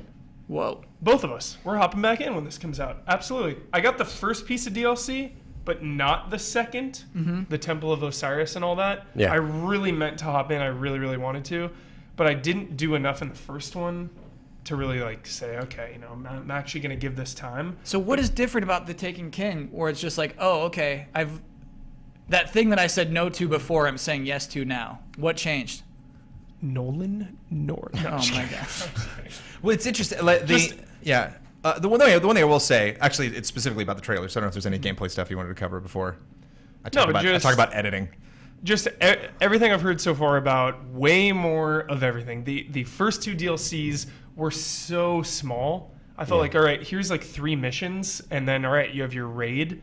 Whereas this is a ton of missions, a ton of strikes, new environment, new class, right? Yeah. New You class, remember new leveling. when we first started talking about Destiny, they were talking about the 10-year plan. They don't really say that anymore. They do. They don't say 10 years. Yeah, they do. Do they? Yeah. Are they seriously still saying that? They recently said your character will last. No. 10 years. Yes, that you can confirm that all you want, but it's pretty clear that, especially with the first like few months or whatever worth of DLC, that they were milking it as hard as they could for 10 years, and they got a lot of complaints. They absolutely got a ton of complaints, and so they had to rework the plan. And so they've thrown a lot more significant stuff in there, probably sooner than they thought. And that's a good thing. They're being agile with it. They're not just blindly throwing stuff out there expecting people to come and feed from it. It's pretty clear that they've had to make some changes on the fly. It's unfortunate that you have to, replace some voice actors and stuff like that. But hey, you got to do what you got to do. At least it doesn't start being a new voice. We'll see how they handle that going forward. But this is kind of a new realm as well, right? Like a first-person shooter franchise that just kind of story-based, lasting a really long time, and putting the flag down and saying this is going to last a really long time is a tough thing to do, and then also adapt. So that's where people kind of have bad reactions, where it's like, wait a minute, what are you changing, and why are you changing this, and all that crap. But they have to, in order to. There's no other game right now that has a $40 DLC expansion this fall. Like they don't have to do any of this. Pretty sure Call of Duty has $40 worth of DLC every year. Right, but it's not a year old. So like it is a very unique situation that Destiny is in. It's like, hey, this game is a year old. How do we make people care about this year-old game? Mm-hmm. Well, and also without a subscription, there's that. Yeah. There are a lot of games that give you a subscription, that give you constant updates, and that's how they justify you paying for it on a regular basis. These guys are reworking the game completely. Not having a subscription is the best thing, because the door is always open for Destiny. Whereas World of Warcraft, I have been playing for a decade. Yeah. But it's a subscription, so when my account is canceled, it takes a lot for me to get out my wallet, punch in the numbers, and reactivate my account. Whereas Destiny, sitting on my shelf, I can pop that in anytime. Sure, there's a ton of new because then you deals. have to take out your wallet, punch in the number, go to the PSN store, find the Taken King. You can still play without it. You're not going to, though. We're talking you about won't. what the thing is that's going to get you to buy the Taken King this year. That is a curious thing, because you would imagine if you're not going to buy the Taken King but you still want to play vanilla Destiny, that the update to how the leveling system works and the level cap raise, is that included? Do you have to pay $40 to have a new leveling system? No. Oh no, that would seem to be. But That would break. With WoW too, you're buying system. the expansion and you're paying the subscription too. Oh yeah, you're double dipping on Final that. Fantasy as well, yeah. Whereas, we pay a lot. Even though they've only had one expansion, so Yeah. Final Fantasy is a little better than World of Warcraft as far as free stuff. Mm-hmm. I think I don't know if there's any specific gameplay stuff that you wanted to bring up. I was a little critical of the trailer because we're gonna do lots of trailer scores this week, and Destiny trailers, man, there's just nothing more they can do with them now, because there's five and I specifically I don't think we're gonna trailer score this, because there's just so many other things, like even Deadpool. It's like, oh god, we gotta score that, and that happened last night if you guys haven't seen it. But it's like I feel so bad for the Destiny editors, because there's 6 things you can show. There's running and walking. Literally just 3 dudes, walking with this big planet in the background. The Warlock. Walking. Yeah, right. Well, no, that's How many times? There's the mid-air ability usage. It's just you gotta jump before you do it and then use it. There's wide shot, where it's just there's a bunch of things. They're jumping all over the place. Big wide shot of gameplay. There's the rare diamond nugget cinema shot of an actual story cutscene, where I think in the Taken King they show a second of something, because they're just don't show too much of that, because we only have 5 minutes of actual storytelling. Yeah. Aside from the end of a mission, or a bunch of enemies showing up, and then just actual game. Should we do an enemy? Yeah, enemies appearing, the boss showing enemy, up, and then actual gameplay, actual HUD up, staring down the iron sights. Yeah. And every trailer is just like that. Actually, the trailer says in the beginning, they're we're guardians. They're like, we're hunters, we're sentinels, we're warlocks. And they're like, they throw out a bunch of adjectives, and one of them is they're like, we're god killers. And I was like, yeah, you are, because there's like, you've already killed gods in the expansions. Yeah, well, I don't know if Fogoth's a god. But like, that definitely has been the enemy. And then like, music gets real serious, and they're like, but we've angered a god. And I'm like, but you're god killers. We're god killers. You just but said we with it. angered a You god. spoke of that confidently 30 seconds ago. That is very funny. So like again, which is why this in my brain is totally separate from all of this stuff, all the positive energy that I'm seeing build up around Destiny. It's just like the other like analytical side of my brain that's like, there's nothing they can do with these Destiny trailers. There's no way they can shake it up aside from doing a Mafia 3 from like a totally separate. Yeah. You'll never see this cinema thing in the game. Kind of same thing with Old Republic, where it's just kind of like Gotta make there's us say, so "Oh many my God." limitations with how they try to build the story up. In how WoW manages to keep bringing us back, I know that the established universe with Warcraft is a huge help, obviously, but those giant cinematic trailers depicting a moment that you actually see in not the greatest looking game ever made, but it still reels you right in because all you got to do is hit a few key lines and make it look gorgeous, and you're like, I want to live that. I don't care if it looks like potato. I totally disagree. I think there's a lot more that goes into than just a few key lines and great graphics. I think those trailers are genius for the most part. They are genius And they're at showing like like a lot of them are showing epic moments. They I make you think what say, "Oh I'm my getting God." at is Yeah, less they is got you. more in that sense because they spend a lot of time thinking about like what that moment means because every WoW trailer is a moment, right? It's a huge moment that you either lead up to, it's the final raid of the expansion or whatever the case may be, but they just hit the moment and you can tell on the characters' faces that this is a huge moment and you just want to live it. With Destiny, it's just like, here's a whole bunch of things. Okay, well, who's our audience? Like, then they start overthinking it, and they're like, oh, well, we need a line that's going to be accessible to all ages, races, sexes, and so it ends up being like the press conference style. Hey, let's all dance and have fun, instead of just telling a good story. Yeah, Which is like what? Yeah. a tricky thing for Destiny right now is they don't have a character who they could kill and you would care about. Yeah, Right. You know what I mean? They have zero impact characters. They can't like kill anyone off and make anyone sad from that. It's just sort of strange situation they're in. I remember the whole like Queen thing. They tried to hype her up. Remember when the Queen came out? They kept showing her face like she was freaking Kerrigan from StarCraft. right. And like that lasted all of nothing. Yeah. It's like That lasted nothing. That lasted nothing. That lasted nothing. It's like, let's get some characters So, in here. so you know, apparently it looks like they're trying to make huge steps to revitalize it, to get people reinvested in that. Yeah. How do you sell that? I mean, is that you make the trailer that's just a big action-heavy, you know, oh, we've come a long way, but this new thing, you know, like that kind of like tone, and then on the blog you're like, oh, and more specifically, we're fixing a lot of things, you know, so like you don't want to come out and be like, we're fixing it, you know, they get on the megaphone and make that the big like forward push. Though that It's was still what become Final legend. Fantasy It did. still says become legend. You're not legend yet. Yeah. You're level 40. You're not legend material. Maybe in 10 You're years. getting there. Yeah. In 10 an years, arduous we'll finally be journey. legend. One day, in 9 years, you'll be legend. Familiar faces. That's Huber touched on it. Yeah. That Queen is like one of the most memorable characters in the game, not because she's particularly well written, but because it's the only face you ever see. yeah. Yeah, everyone's got Everybody's a wearing mascot. You remember- everybody's yeah. wearing a fucking helmet. You rarely see your Why? face. Yeah. You don't see your face. You could toggle the helmet off when you're in like the public area, right? Yeah. with And it was 9 cool. people. It was cool because you saw her in the main campaign, and then they kind of brought her back for an event. Yeah. So do more stuff like that. Yeah. Yeah. But, I mean, obviously, an important game to bring to Gamescom. It's probably a good time, especially because do we have a date when Taken King's coming out? Is this on your calendar, Matt Blair? No. Yeah. Yes, but no. It's this fall. Okay. It's coming this fall. Okay, so yeah, this is your last I- good shot I to think get a bunch of journalists together to actually stage these multiplayer matches. I think it's in the Kinda like danger all you zone guys of in the room all September. play together. Oh no, I that's a think, danger zone. I think it's in the high danger zone of September. Oh boy.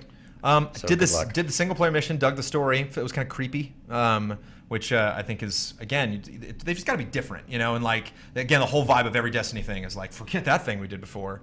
That guy, woo, scared of him, you know. Versus like things are like the vehicle races is going to be the big push. Like whoa, okay, I'll do something different. And then when I want to do that story thing, I'll go back to the next expansion or look forward to the expansion after that because that'll be more story focused as opposed to just like new boss, new area, new weapons, new enemies.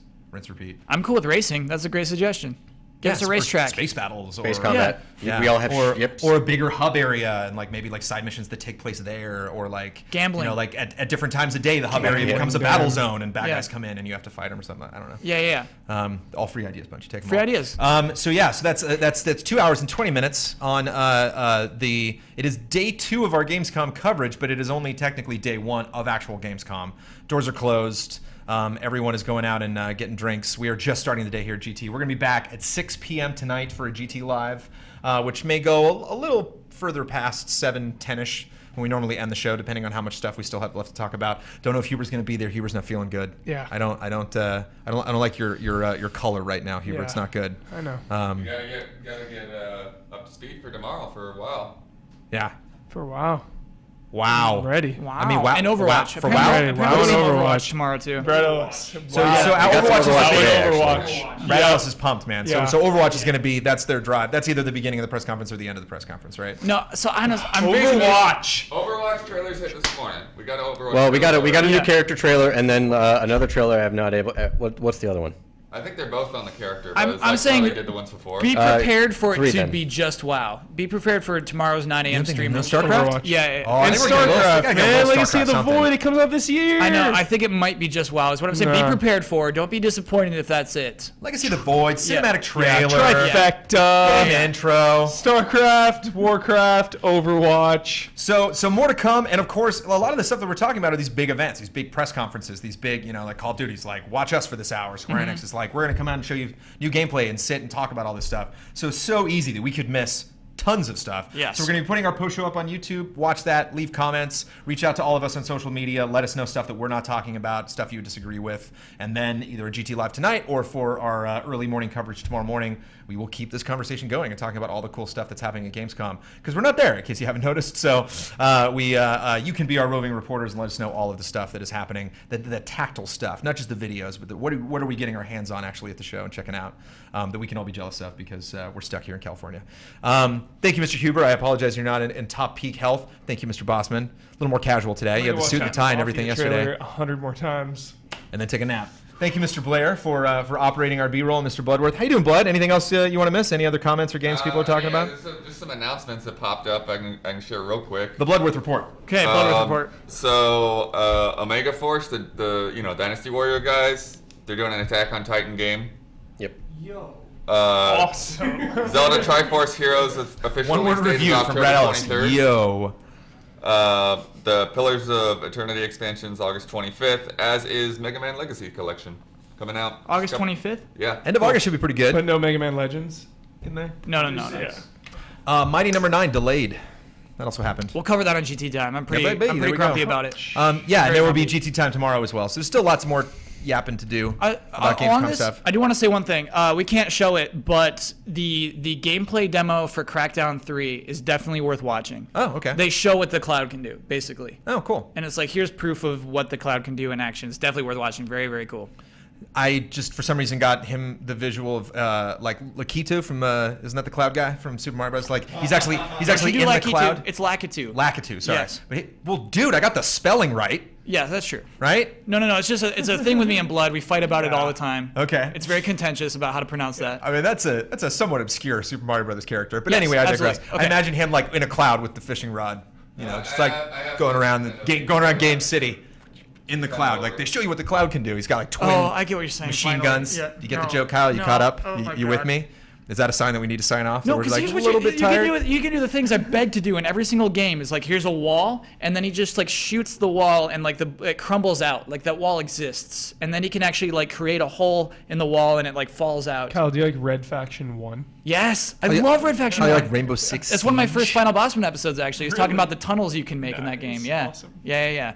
Can't help but plug his own show. Thanks, Kyle. Oh, Time to go. And more than anybody, more than any of us, more than Daniel Bloodworth, as much as I love him, Mr. Don Casanova on the TriCaster stage. Oh Don't yeah. say that. Behind the scenes the entire time. Thanks for joining us, everybody. See you next time. Yeah, thank you for tuning in. We will be back this evening at 6 p.m. Pacific time for a special Gamescom episode of GT Live with special guests Matt Zohinki and Matt Robb from Smosh Games. And we will be back tomorrow morning at 8:30 to prep before Blizzard does whatever Blizzard's going to do tomorrow. Yeah. And then we will do our best to wrap everything up before we break for a quick lunch and then get right back on for GT Time, which you can check out later in the day on Thursday. So yeah, lots of stuff to talk about. And we love you guys. Thank you so much for taking your time to experience Gamescom with us. We will see you tonight for GT Live. Take care.